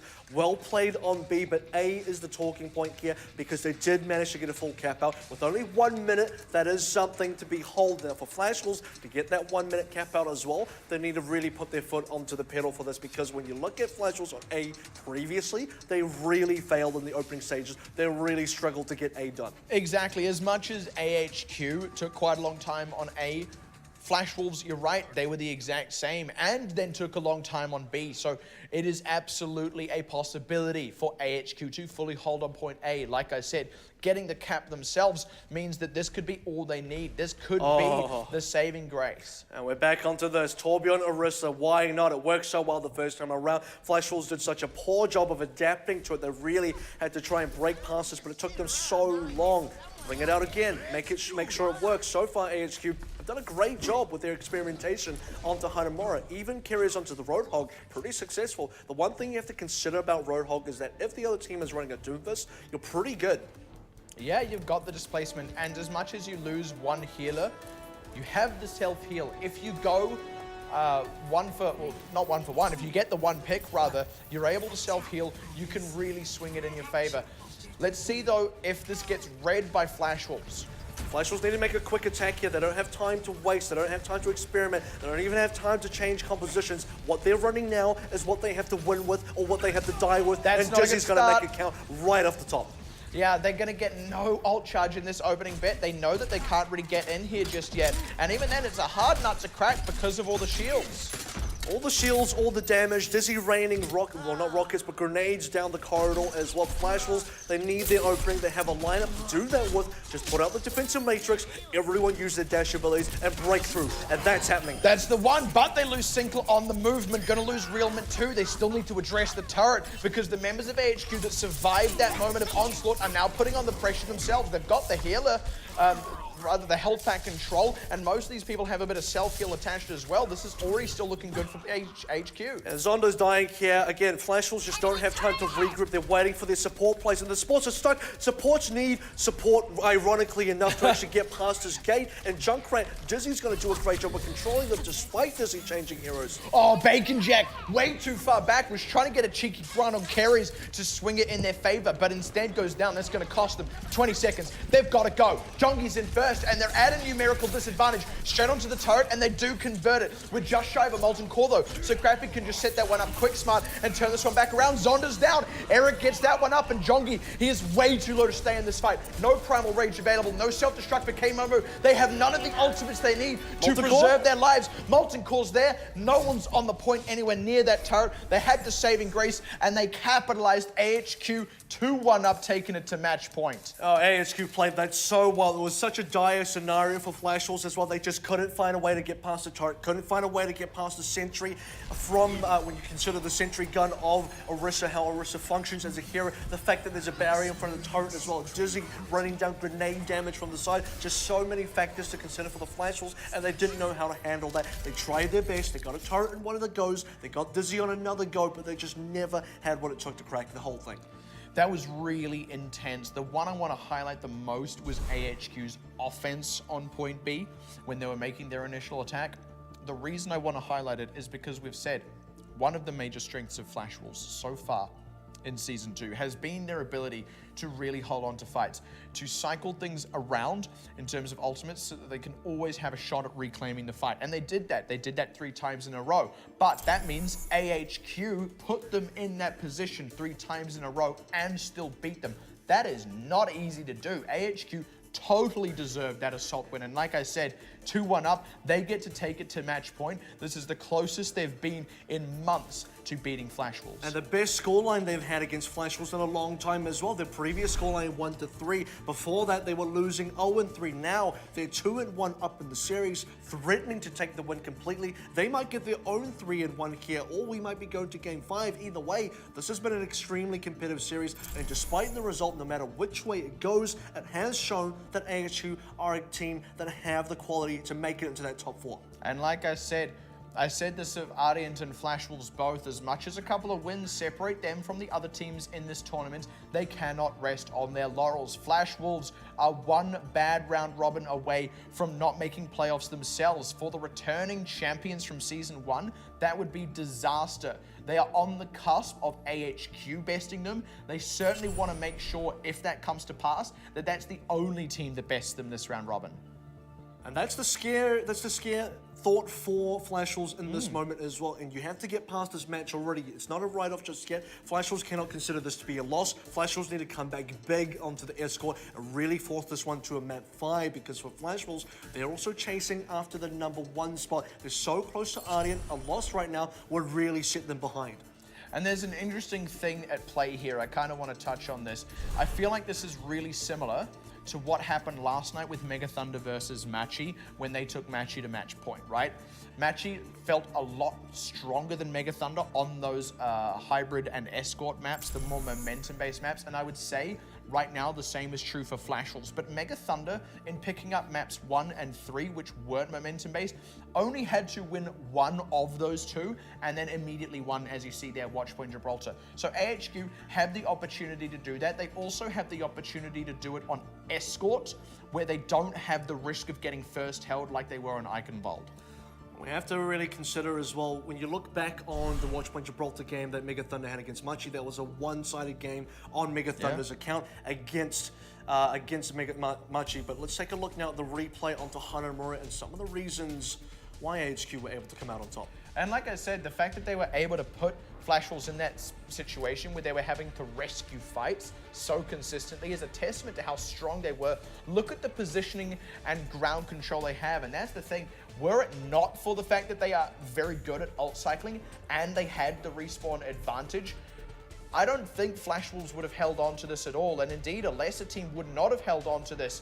And like I said, AHQ put them in that situation 3 times in a row. This is where they're able to start bringing it back, because there's only the one healer left, and he's having a hard time topping off all the tanks. They also waited for the full round of respawns, and it put them in dire straits, but it was also their saving grace. So look at this moment now, because Flash Wolves look like they're still onto the back foot. The Mayor's in play now. Sinkla's in there. Bacon Jack getting the 1 kill to Rapid, but Zonda cleaning up on the others as well, as what really put Flash Wolves back on this defense. Otherwise, this should have been a win for AHQ. They had all the ground control. Dizzy was on the high ground. There was only one member alive, and that was Real Mint for Flash Wolves. He had to solo Sound Barrier just to contest a point long enough for his teammates. Exactly. Like I said, really dire straits for them, but they were able to use the resources as necessary so that they could get that full round of respawns with the DPS ultimates up, and those are the ones that counted there. They were able to use the Primal Rage to stall. They could afford to use the Sound Barrier to stall, and the one pick they had got, which was onto the Ana rather, on carries on AHQ, ended up being really huge, because like I said, the Lucio alone does actually struggle to top off both of those tanks, especially when the Winston wants to be diving more towards those bases to catch people coming out on the respawn. So on the whole, Flash Wolves really working hard to stabilize, getting just barely what they needed, no more, no less, and every single fight they are able to do that. And you must have been sweating hard if you're Flash Wolves, but that sweat doesn't end now. We're now heading into Route 66, and it was question last night I kind of said, where are the Route 66s? Oh, how I have missed you. And now we're back. You remember in... This is where Reaper sets up his base in the Grand Canyon. Yeah. Remember how much Route 66 we used to see? Like, oh man, what happened? I miss Big Earls. I don't know. Who is Earl? Is Earl the next hero? Big Earl. Because I think it could be a tank, right? I think it should be misdirected entirely. It's actually support. Big It's Earl just is a Big big Earl. support. He's big, he's friendly, he fixes your stuff. It's like people go on about the whole thing of like as far as the tanks go, like you got the ones that have like precision engineering involved and like mechanisms and you know, things that provide tankiness, and then Roadhog just is fat. Like by that logic, a dude called Big Earl who is legitimately enormous could just be an adequate tank. Or Big Earl, the name is a misdirection. It's actually a really small guy. It's a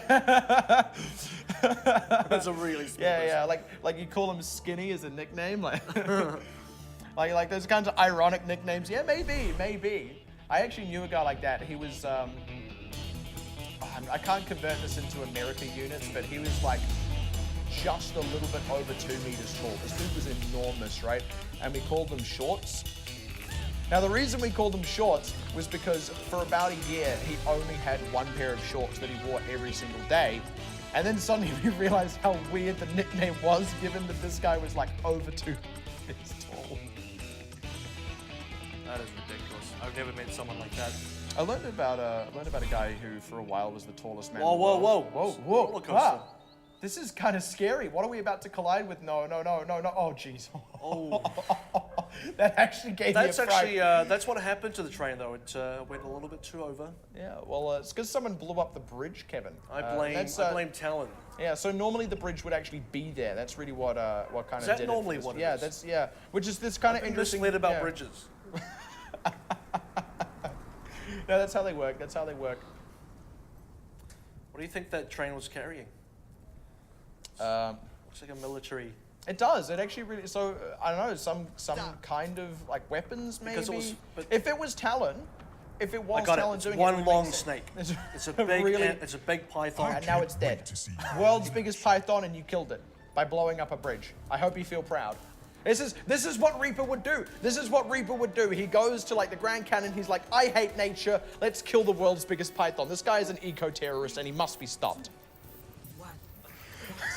I got no response for that. Well, speaking of I don't know how to stop him. Speaking of must be stopped, it is actually on Flash Wolves picking the defense first to stop up the momentum of AHQ with that payload, and already picking carries, not a bad place to start.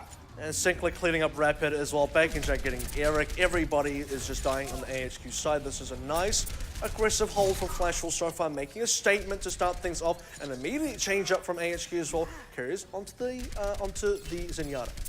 Yeah, I think recognizing the situation there adequately. Rapid getting a little bit chunked, but they are able to get a bit of forward movement now, can start getting the payload underway. Flash Wolves going to pull back to their kind of second point of defense. And now we're seeing the Soldier Tracer versus Soldier Tracer mirror that we've been talking about. This is now both teams using their bread and butter. Which team comes out on top? So far, it appears to be Flash Wolves, but how long will that remain? And it's interesting that Flash Wolves feel they've been forced back onto this one. You mentioned that. This is kind of their plan B, and it's just about as good as their plan A, but now AHQ can pressure them out of this one as well if they execute well enough. It's debatably better than their plan A, to be honest. Plan A is Yeah. usually what you have to get past to get to their plan B. This is the real Flash Wolves, and this is why it's the real Flash Wolves. Here comes a big EMP when it happens. Flash Wolves will commit, but Zonda dies during it. Yeah, and unfortunately the team was too spread out for Sinclair to connect on too many people. They still convert on whomever they can as that went out, but AHQ have stabilized. They get K-Momo as well. The respawns are closer. They're going to get this payload back underway. That's what counts at the end of the day. AHQ do more than just stabilize here because they get the return Oh, trace. They got Jongi both too. the tanks. Now Flash Wolves, they can't even recontest this. If you want to recontest a car, you need your tanks, which means they have to wait for Jongi or K-Momo will run into his death. This is really intense now for AHQ. Like you said, underway once again, and they got some good stagger kills. Sinclair getting pressured out a long way away from the EMP. And this is going to be a really tough contest for Flash Wolves, as much as they have the opportunity for it. Rapid's the one who can get the conversion, and they demech K-Momo. They're off to a good start. The tactical visor out from Dizzy, pressuring out Jongi. He does get shot in the backside by Bacon Jack, who's trying to save the fight for his team. But key word there is save, and it doesn't look like he's going to be able to do just that. There's not enough members alive for the Flash Wolves, so whoever is here just has to sacrifice themselves. Bacon Jack already knows what his duty is. He's going to have to go down. The count will eventually cap on over, and Flash Wolves, they will need to reset up now. The good news for Flash Wolves is they have the EMP to play with. Zonda now not feeling the soldier anymore, moving back onto the Doomfist. Yeah, like going back to the previous form. Like instead of being like, this isn't even my final form, he's like, you know what, maybe not that form. Like, back to the first one. Let's try that again. It's definitely not my final form, Yeah, because hold I'm going on. back to 1. Yeah, hold on, let me restart. No takebacks, say AHQ, as they keep the pressure on, though. That's a good EMP, nicely placed, but Dizzy's still uncontested, and Kyrres wasn't caught in it, so they got the Transcendence to stay alive as they start putting on the pressure. Zoned off a little by K-Momo, but they're able to go back in after that. They lose Kyrres, and they're getting a little bit thrown into disarray on the backside of this fight, but Rapid and Dizzy are still alive. That's what's going to count in this one, because Flash Wolves, as much as Bacon Jack looking flashy, getting some kills up in the kill feed, the pressure is still there for AHQ, as is the cart movement. And once again, it's Rapid. He's able to pull out the kills despite Dizzy going down. Rapid now getting his third one in a row in very short fashion as well. AHQ, they continue the cart movement. This is what's important at the end of the day. Flash Wolves, despite getting some kills, despite locking up some members, they do not lock up the cart. Zonda already pressured out, and again, Rapid is just onto it here. They do sacrifice his mech for it though, and they don't quite close out on Zonda. Still getting the cart movement, but they appreciate that with those two deaths, they are going to have to back off and regroup. And you have to give K-Momo a lot of credit there for keeping Zonda alive. K-Momo was on his back with the Matrix the entire time. Zonda was on a sliver of health, and Rapid, for one of the few times so far in Route 66, didn't manage to close him out. He going down, just resetting his mech. Don't get too excited about that one. And for AHQ, biding their time as the ultimates start coming online, and expect a big play from them soon. I don't know, maybe Diva was just tired of this world. Yeah, didn't want to go back to base to reset because of the self-destruct there, but Dizzy opening pick onto Realman is a great way to start. That's basically just the one clip here. Zonda needs to get a ton of work done. So I'm already looking for picks, but this might be a little bit too forward. He does get carries, but Dizzy did wheel back. Now, actually, the rest of these supports are being isolated by Zonda. He is getting the work done. He's going to have to self-destruct on the front line. Actually does not do so, and I think that's a good conservative choice by him. But they do lose a bit of time. Zonda played that well, all things considered, because he had the meteor strike. He takes down both supports. Both Crappy and Carriers fell down to him. Nice punches, all things considered. Running back to his heal, to his teammates as well to get the heals. But now you have a situation where AHQ do pick up their entire reign of ultimates. All 6 of them available. Flash Wolves, you just use a meteor strike. You're still down on ultimates. All you have are your own support ultimates, and you have to get a lot of mileage, or else AHQ will run you over. Yeah, it's going to be hard for Zonda to do that again, right? You can't do it through a sound barrier and/or Transcendence. Speaking of and/or, it's going to be the Transcendence first from Carries, and Flash Wolves do have tools to match it, but Zonda, first casualty, good pressure on Dizzy, but the sound barrier saves him, and Realman had already committed his own self-destruct, going to try and create some space, but they can't really capitalize on it. They get Dizzy, but they're a little bit split up here. Bacon Jack not quite getting the mileage he needs. Payload isn't moving though. That's what's going to count here for Flash Wolves, but AHQ, they want to keep on the pressure with the respawns that are coming in. Dizzy now on to the Pharah to get some aerial superiority, but they're going to have to back off before they can take advantage of that, because Flash Wolves do start getting the kills through and are putting down the pressure. That's a very late change from AHQ as well. Probably the only change they can afford to make, and considering that they just use all the ultimates, that's probably the more concerning thing to look at. You have 6 ultimates against 2 ultimates at the time. That should have been a big win for AHQ, but now, with only 30 seconds remaining and even less, they have to get a lot of work done onto the pharmacy. At least so, we do have the memory of Ilios that still really has been seared into the brains of Flash Wolves. Dizzy just kind of needs to stay sky high here, and Zonda can't really do too much, can't go too vertical. Good self-destruct as well to create space to play with, forces Flash Wolves back. There's the capitalization now, as the aerial pressure from Dizzy still going unanswered, means the rest of the team is able to go in with impunity, and that's what they're wanting to get out of this Pharah. Cart back underway for AHQ. Flash Wolves get another chance to contest, but it is the last chance to contest before this cap. And Zonda switching onto the Soldier as well, looking for the direct counter. Carries though, he's getting close to that resurrection, so that's going to be down. the big weapon, the big turnaround. Carries just needs to live for a little bit longer. Oh no, Zonda going down, but Bacon Jack's converting. That's the res though, and that swings it back in favor of AHQ now as Crappy instantly commits a sound barrier. But Flash Wolves have more of those support ultimates. They're still converting kills. Someone's got to answer Bacon Jack, and everyone's struggling to do so. Dizzy has not quite got the damage down. The rocket barrage looks pretty, but it's all fireworks and no damage, unfortunately. And AHQ are finally going to get repelled for good, just shy of capping point B. You have to commend Flash Wolves there for having an ironclad defense on B. They made sure that all the time was going to get wasted for AHQ, who, by the way, had a decent run onto A. They had a couple of early hiccups, but ultimately they were able to push the card on through. Now, during the A moments as well, you even had moments where Flash Wolves were able to stall up the card. So they had a lot of time to stall up that card that actually forced AHQ to slow down a lot for progression. And ultimately, at the end of the day, into the overtime, AHQ didn't have enough gas. This has started to become really characteristic of Flash Wolves as well. It seems that when they do get that defense, and they do find the spot to hold it out, they dig in their heels and they hold it out for good. Sometimes it gets a little bit broken and then they very quickly reestablish it anyway. Look at how little the cart moved between most of the Flash Wolves' defense and what ended up being the final defense just shy of point B. It was very, very little.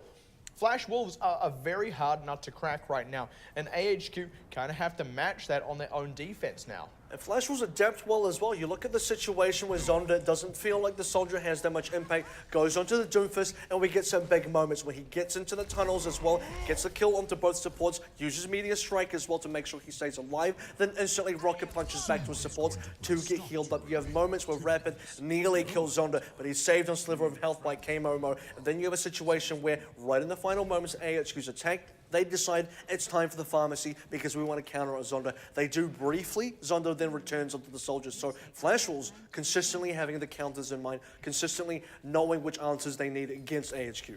That being said, getting as far up as close to point B is nothing to balk at here, and that once again means AHQ now have the ball in their end of the court and have the opportunity to close out the series with a good defense here. And failure to do so is still not the end of the world, because all that would mean is Flash Wolves even up the series. So AHQ, it's all them right now. In a sense, it is their match to lose.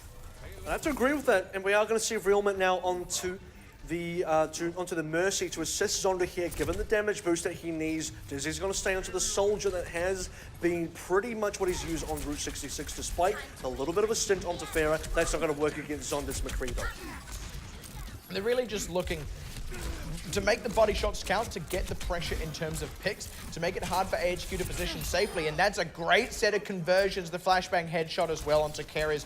Looks pretty, does work for the team as well. Flash Wolves very much underway, and AHQ going to have to hold the 4-point A somewhere. And this is a big difference from when you saw the AHQ defense, or rather when you saw the Flash Wolves defense, because that was Sinclair onto the Sombra instead. He came in with a really big kill right at the top of the bat against carries, and then he got the EMP quite quickly, which allowed AHQ, allowed Flash Wolves to really secure that defense for a long time. But Zonda, he's not having any of it. Yeah, Zonda now 2 for 2 on those, and that was actually the member that AHQ had sent forward to contest the payload and buy time, specifically for Hehe, who had been the last person to die. That's a really clean cap, and now AHQ got a hold for a full 5 minutes And here. we're still waiting for the EMP play to come up from carries as well. Now he finally gets that, but AHQ, they have to get their initiation. They have to do it quickly. Flash Wolves are getting ready for the counter dive themselves. Bacon Jack's lining up on the side, and Zonda still yet to be dealt with. And Karras doesn't have the health pack control here either that he would have liked, given that he died. They do get a good pick on Realman. That's an important one, because that means no res, at least not just yet. And they close out on Sinclair too. Now Bacon Jack and Zonda don't really have the supports to retreat to, so they're just going to try and retreat safely without losing their lives. And Eric going down there might spell a little bit of trouble for AHQ, who do their wait to respawn here, wait to regroup here. Kerry's still waiting to use this EMP play as well. So for AHQ, they've done a decent job without the EMP, but now you have to use this EMP if you actually want to win. K-Momo is going to be able to get back in the mech as well, so losing that late in the fight hasn't even hurt Flash Wolves too much, and they have actually been able to even move the cart in that time as well. So again, the pressure is still on AHQ, but a pulse bomb to close out on Bacon Jack is a nice way to open. They've also swapped off the Mercy, so no tempo res, and this means AHQ kind of had the ball once again in their end of the court, getting pressure on Zonda now, then trying to close it out. There we go, nice shots by Dizzy to get that one through, and this is going to be a successful defense from AHQ. And this is all very important time for AHQ, because they need to buy this time. This is where they lost a lot of the time on their own attack. Now it's going to be the attack mode for Flash Wolves as they get the kill onto Dizzy. Still waiting for that EMP though. Yeah, they weren't done. They used Jongi's Primal Rage to open up some space, but Eric can commit his own here to kind of match it. Deadeye, though, getting two. Very quick from Zonda there to close those ones out. Now they've got the space available to push the cart, get some more distance. It's starting to look just a little bit more dire for AHQ. Such a good counterplay from Zonda, who's not even done just yet. He got about 4 kills in that last engagement. The EMP finally came up from carries. Rapid wanted to get aggressive, but the EMP, or rather the Deadeye timing, so significant. As soon as the EMP dropped, the Deadeye landed on both carries and Rapid, and now AHQ on their last legs. AHQ have the ultimates to stabilize, but Flash Wolves have the time to absorb those ultimates and still come in for a favorable fight, of which they only need one. Self-destruct and Sound Barrier both to create the space, get them into the fight, but they lose Dizzy on the way. That was an ultimate they sorely needed. He did at least preserve it, but Rapid not getting too much done with the Pulse Bomb, and they lose Eric in the mix. They need to get a lot more conversion than what they're getting, and they are struggling to close out. Bacon Jack and Zonda are still going largely unanswered. Now they can start to get an effect in the fight itself, as Zonda getting these headshots through, just putting out so much damage. Deadeye again, nice shot by Dizzy to secure that one, and that may just be the stabilization here for AHQ, because the tactical visor about to come up. Bacon Jack's fishing for it, and Dizzy's low. He doesn't have healers, doesn't have the biotic field, and he's gonna go down, just shy of being able to successfully use a tactical visor. Bacon Jack may follow him to the grave. No, barely staying alive, slips away from the fight, and Flash will still have the kills in their favor. Both teams gonna take a moment to reset, but it's only a moment. Flash Wolves are back on the pressure. Flash Wolves are putting so much pressure on AHQ as well. Look at where the card is. Look at how close we are to capping. And there's a lot of Flash Wolves member there. Out comes the Deadeye. Again Picks from up Zonda. Crappy. And we need this Transcendence. It finally comes out of Sinclair. And this is now going to be Flash Wolves pushing on through. It's all the space, it's all the pressure, and the last members of AHQ gonna get taken out by the members of Flash Wolves on the card. And like I said, they were happy to let AHQ use those ultimates, stall for a good long while. And even then, they didn't actually stabilize properly because Flash Wolves knew they could just bide their time, get an advantage of their own up, make it an expensive fight for AHQ and push it on through. This is Zonda absolutely going off. And this was huge. the timing once again is so important for this play because he used the Deadeye in conjunction with the EMP timing on the other side. And had that not have happened, we would have seen a different result. We would have seen maybe carries play a lot more defensively, just wait for Zonda to use the Deadeye first, then come in with the EMP later. But because Zonda came in so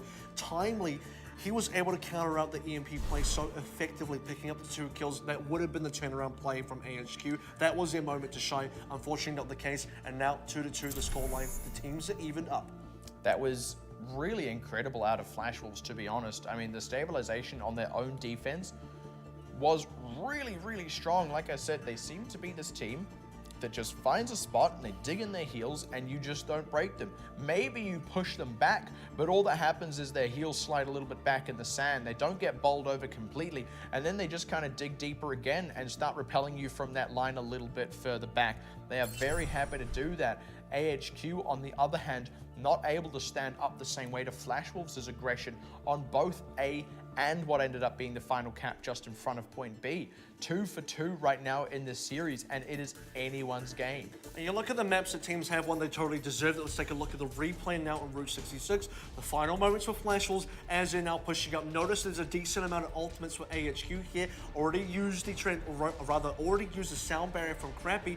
Jizzy gets taking out mid-tactical visor. He only lost 25% though, so he does have the ability to come back and recharge it. But Zonda, he's just not being dealt with here. So a lot of players alive on the Flash Wolves side. Eventually, Jedi comes up and eventually Sinclair gets the Transcendence as well, but the headshots still keep coming in, waiting for Dizzy to eventually appear, and now he does get some decent trades. One onto Zonda was very important, who has been a big factor so far, but Rapid getting a kill into Sinclair, slowing down the Flash Wolves' assault, but not enough. And this is exactly what I talked about. Like, Flash Wolves were happy to just let AHQ use up their ultimates. They weren't even able to use some of them, by the way. Dizzy started the tactical visor, but it was in the initial moment of channeling it that he died. So he didn't lose it altogether, but he still had to recharge it, did so, died again.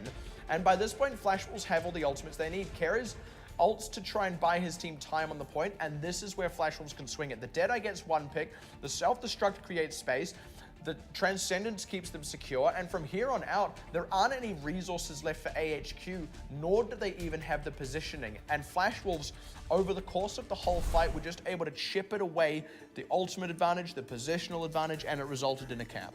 And Flash Wolves had such a great presence on that camp as well because of AHQ, they got good return trades. And where the card actually is, kind of favors AHQ's respawn distance. They were definitely favored in terms of reinforcements there. Jizzy got some good kills personally, but he was shut down. Never really got the tactical visor. The first time he used it, didn't even finish channeling it, so he only got to 75%.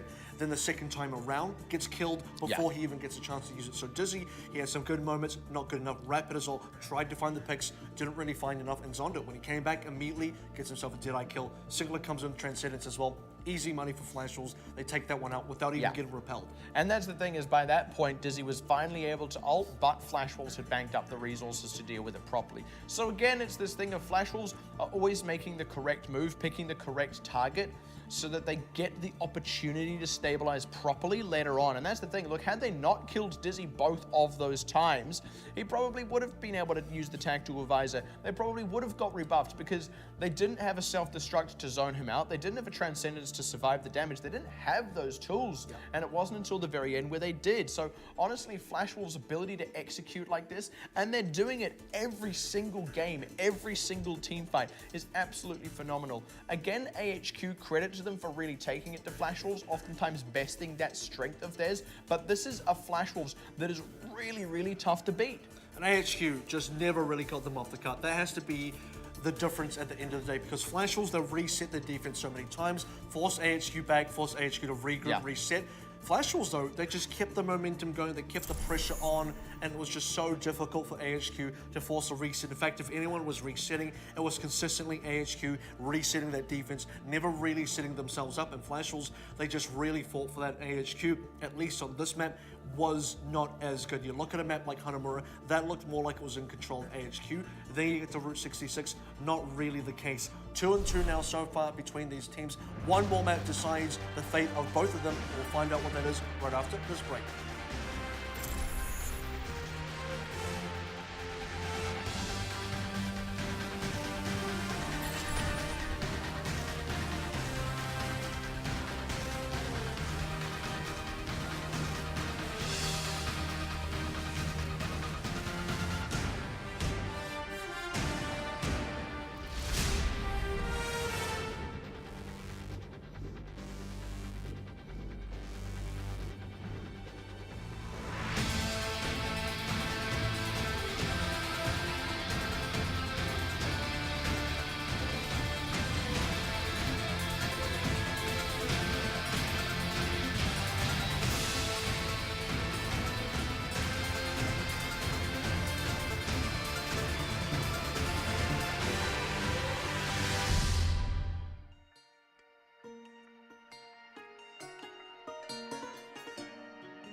Thank you for sticking through that break with us as we're about to get into the fifth and final map of Flash Wolves versus AHQ. It's been a tight series so far. Every single team has won on their own home pick. So if AHQ now getting that final pick onto Hybrid could be anything but Flash Wolves. They look pretty good on Route 66. They really did, but you're right, that home side pick could be the saving grace here. On the whole, AHQ and Flash Wolves are having a series befitting of their rivalry. And the swing is going to be that home side pick here. it was Flash Wolves on the home side, the first round robin, so AHQ get it this time around. And I also mentioned, after bringing it to match point on Assault, I would say Hybrid is kind of Flash Wolves favored, and their wins on Eichenwald and... Where were we? Route 66. We were just there. I feel like we were traveling so much. There we go. Yeah, honestly, I'm so jet lagged. But their wins on Eichenwald and also on Big Earls as well are kind of a testament to that. This high momentum gameplay suits them, and their ability to stop high momentum gameplay is a real boon in these situations. But for AHQ, all they had to do was win one of those two. Now they get to take a more favored one in the Route 66 pick, and I'm not at all surprised to see us going to Numbani. And Numbani is going to be an interesting battle, and it will be a fitting one for both teams as well, who have both had really good runs on Numbani, specifically looking at OPC Season 1. However, most recently, this was the map that Flash Wolves beat Ardian on, so Flash Wolves not going to be pushovers on this, despite it being AHQ's pick. And that's the kind of bravery aspect, if you will, for AHQ, because you're right, beating Ardiant, it's the only place Ardiant have lost a game this entire tournament so far. AHQ taking the team that did that to Ardiant to that same map is brave, but there is still precedent for them to do so, make no mistake. AHQ themselves, phenomenal on Numbani, very much so on that defense, absolutely have the ability to straight up first hold.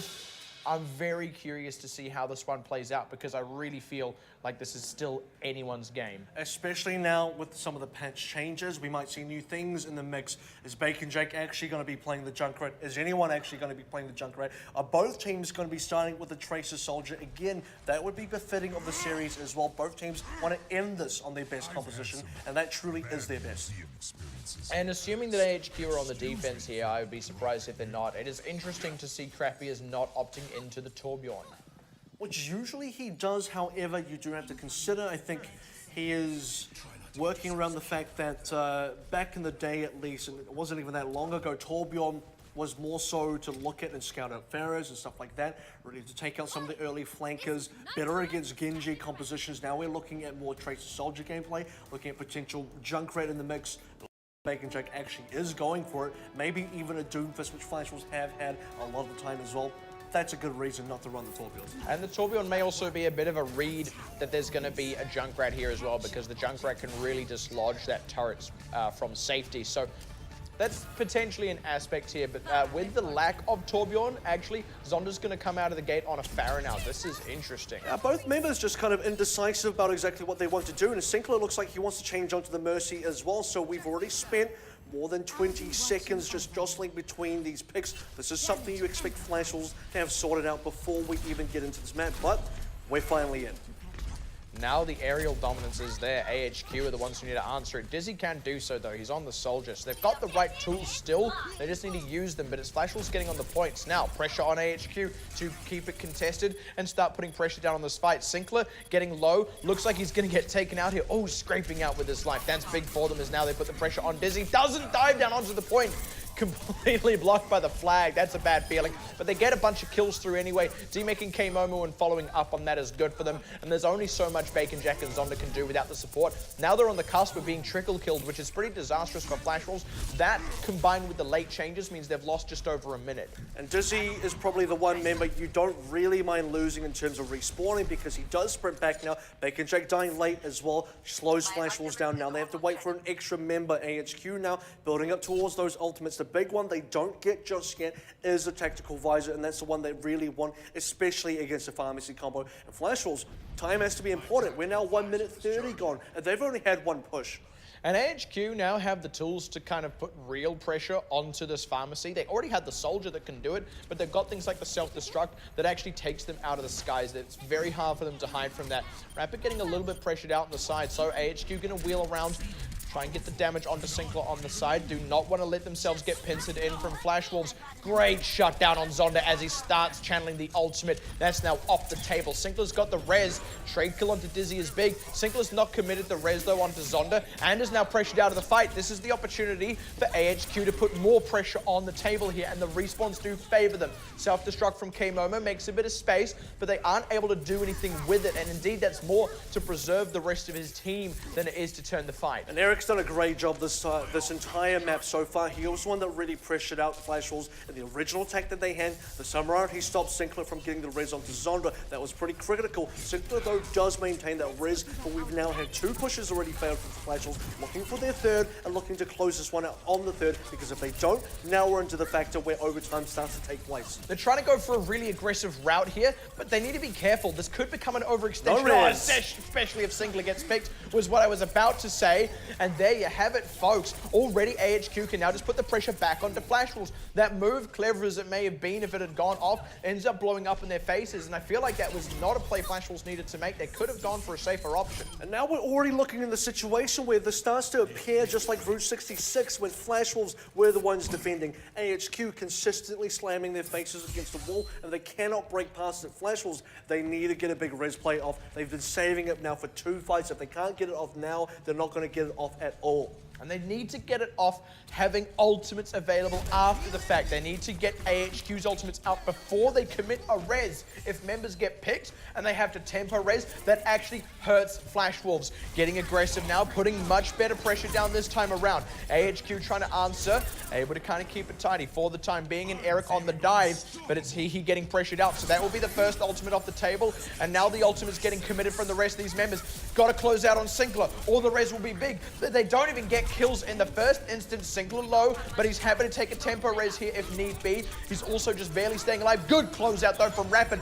And he wants to keep the fight on lockdown. Zonda, he's going to go down here if he's not careful, and he certainly can't use that rocket barrage safely. K-Momo, no mech and no self-destruct. Jongi is buying time with the primal rage, but for who? Because Eric is doing the same, and he's got teammates respawning. They're not even able to get the third just yet. That has not quite been capped, I don't think. Could be a big res, but he's got a gun for it. He's coming on in as quick as he can, gets 3, but lacks Zonda. That's an ultimate not on the table. They've still got the self-destruct, but they need to capitalize on that, and only that. That is a hard ask. The sound barrier is there, and it's all on AHQ to close it out now as Rapid and Dizzy putting in the groundwork, putting in the legwork, run the whole marathon, and it's going to be a point A hold from AHQ. Now beautifully set up, just about shy of a shock turnaround here from Zonda. No such luck, and all it's going to take is a third for AHQ to take the series home. And AHQ are feeling good about that. You can see it on the faces of the players. You can see it in the high five that Dizzy and Rapid just shared.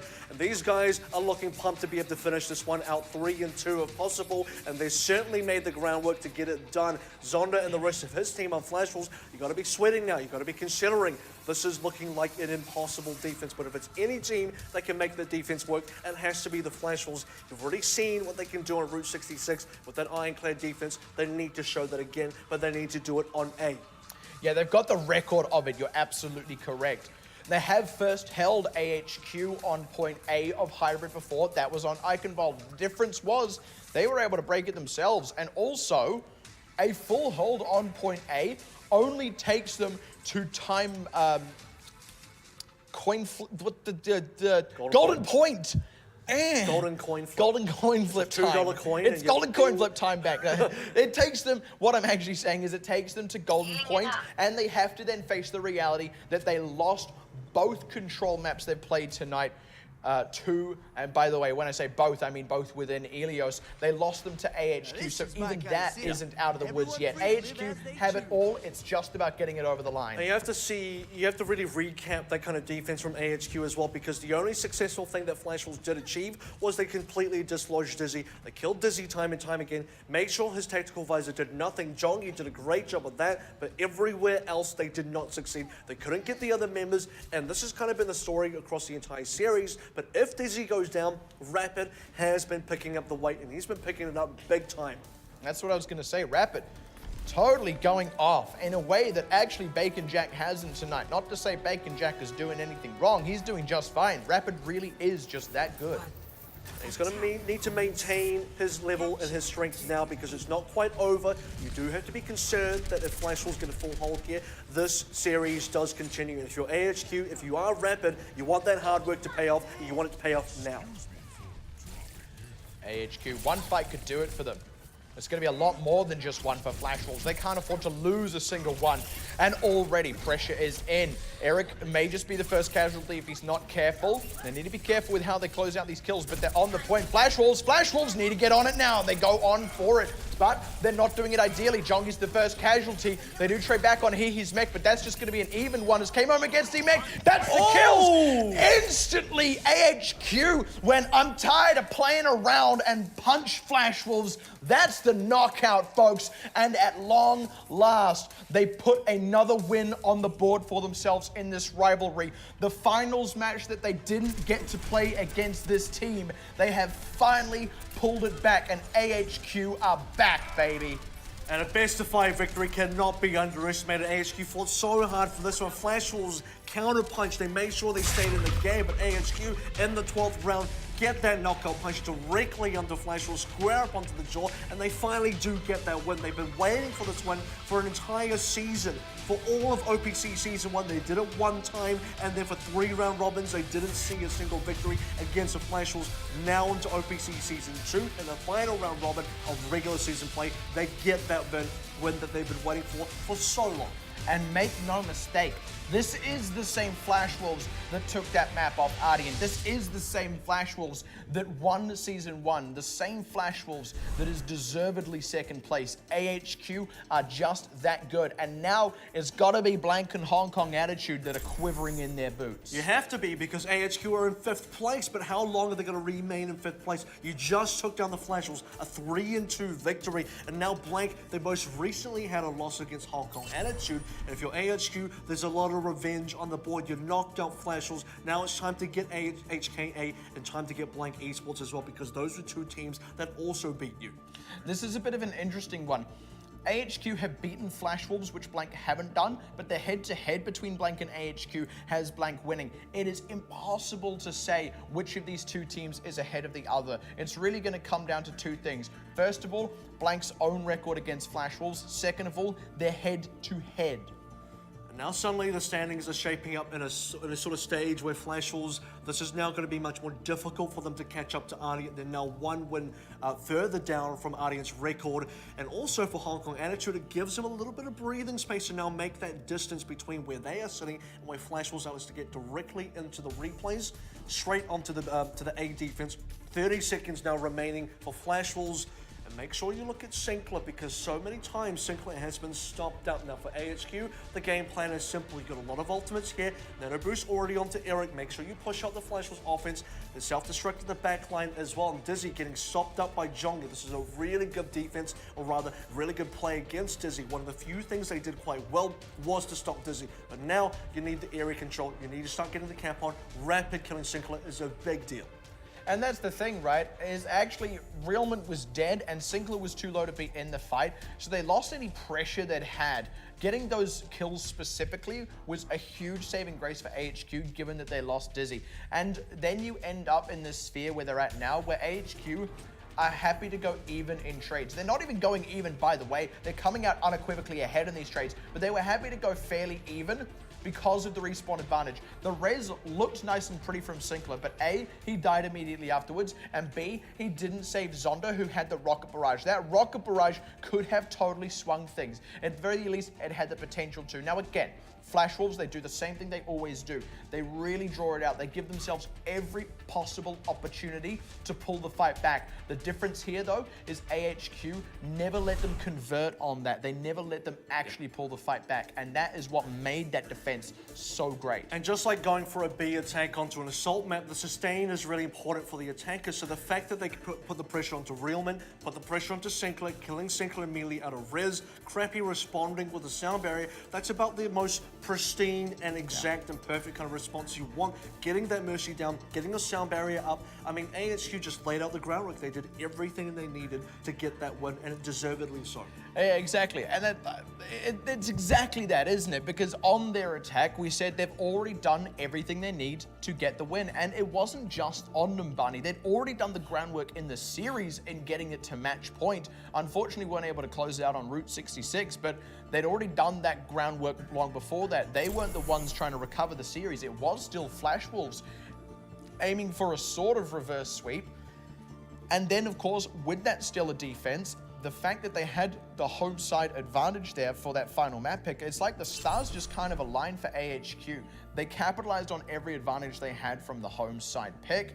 They did the groundwork leading up to that, and when they had to execute, they did so. That's the difference between a good team and a bad team, don't get me wrong. But look, AHQ just deserved this through and through. You really were waiting for AHQ to come back as well because they've had such a tough run through Season 2 so far. They've taken losses amongst many teams, including Blank, including Hong Kong Attitude, and they were sitting in 5th place. Now they cut into the top 4, and Blank Esports got to be sweating because so far, Blank have been just barely staying in that top 4, and now they're risking not even making it into playoffs themselves. AHQ pushing themselves out. They look like the team that we're not going to make it. They look like the 5th place team, maybe even the 6th place team of OPC Season 2, but they punch back and they punch back big, and they certainly punch above their weight because Flash Wolves got taken down a notch. And now if you're Flash Wolves, you're looking at that scoreboard there. You are now 2 losses behind Ardiant, one of which was to Ardiant. Even if you beat them, if Ardiant don't drop any other matches, you are not going to get 1st place in the regular season, and you're relying on winning it in the grand finals instead. But player of the game here going to go to Dizzy on the Soldier 76. Been a while since he's been able to get a player of the game. Been a while since they've had those really great wins, but this was a fantastic one. Dizzy absolutely instrumental, and I really personally want to highlight Rapid here actually. Yeah. I touched on it at the end of AHQ.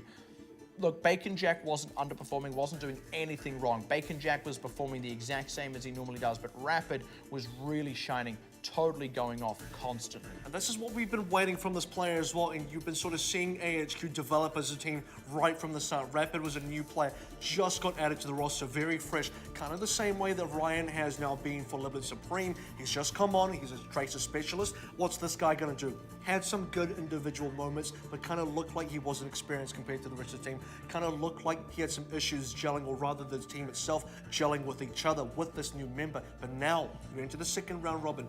Many weeks have passed since Rapid initially joined the team, and he looks like he belongs here. He's now going toe-to-toe with some of the best players in this competition, and certainly, if you're beating Bacon Jack, you're definitely on that level. And there was something we mentioned at the very top of the night, something that was a question over AHQ's head that had to be answered, and that was how are they going to be on this new patch and in this new meta, because they struggled a little bit to stay afloat previously. They did stay afloat. They were able to just kind of hold on to enough wins in the middle of the pack there to keep in striking distance of playoffs, but it seems now with this patch change, they're really able to come into their element and absolutely shine. This is now a very serious playoffs contender. Let's get into the post-match interview now with Carries, and I'll be translating over into English.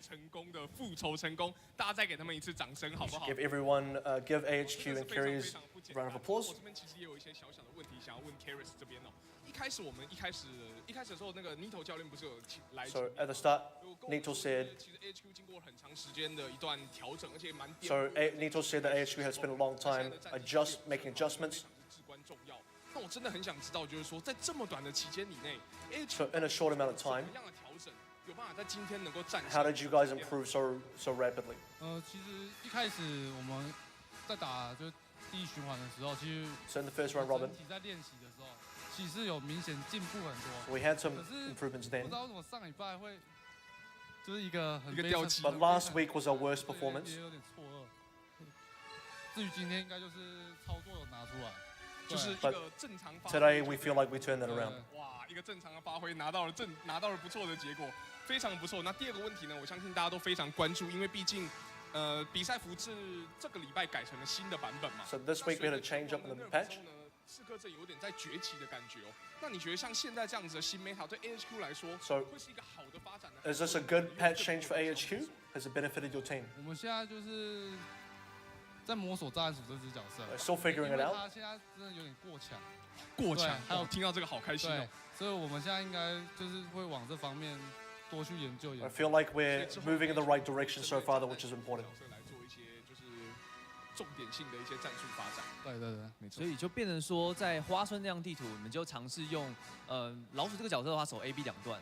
那所以变成是欧瑞莎这个角色跟动的 So 话， you played 也会 Orisa, 带动这个阵型。 Torbjorn, and Hanamura. 其实要出战术的话，也不一定要出欧瑞莎，只是我们有两个 So 套路。 you don't have to play Junkrat with Orisa. 还有更深的东西。对对 But I 对。 feel like that was what we planned, and we have some more things planned that we haven't shown yet either. 你说第二段你们选择把辅助一个位置换成了蓝露珠，想问一下 So 为 you 什么 actually 会这样的 you actually played the Roadhog as well. 没有，他今天练习练到一半，我一直被杀，我就直接换一只猪出。 I feel like I died a lot, so I wanted to change it personally to make sure that I stayed alive and had impact. 有访问 He 说的嘛，当初谁玩拳王，然后变成说你可能会 So 想要拿出来玩一下。 he mentioned 因为 that 这个版本 who 就是 was going to play 我这个 Doomfist, and he 位置 mentioned 真的 maybe 是 you. 人家就是一直弄，对，就是想杀我，然后就是而且那时候我记得话说，那时候我们是1分钟，那个辅助应该是撑不到大，没有错。所以就是而且就是一定会被人家先集火。啊，我学一只猪。 最后 Okay, so it was actually, sorry, the question was regarding him getting killed by Doomfist a lot. So he's saying on Hanamura, you know, in sort of into time back, he felt like he was going to be more effective with a Roadhog against a Doomfist. 这样想一想的话，猪真的是一个灵机一动非常非常棒的一个选择哎。那我们这边要再一次恭喜 AHQ 能够拿下今天的胜利。 Let's congratulate AHQ one more time for their victory, and that was the post-match interview with Carriers as well. So some interesting thoughts there, and some extra stuff they're still saving that they've yet to show yet, which could be very exciting. Well, it's interesting. I mean, you'd think that this would be the kind of match they would show everything they've got because, you know, you want to go all out on this, but the fact that they were able to win without even doing that, that's maybe for a different map. Yeah, maybe, but even so, like that's something that other teams need to pay attention to, especially I would say Ardian, because to be completely frank with you, as much as Blank and Hong Kong Attitude need to be shaking in their boots with that win from AHQ, as far as AHQ are concerned, as far as toppling giants goes, Ardian will be next in their sights. Right, well, we do have one more match still coming in the evening. It will be Mega Thunder now taking on Hong Kong Attitude in week 4, day number 2. And so far, AHQ, a great win against Flash Wolves. We talk about the fact that Hong Kong Attitude need to be stepping up now as well, and certainly Mega do as well. We'll have to see how that match pans out, and that'll happen right after this.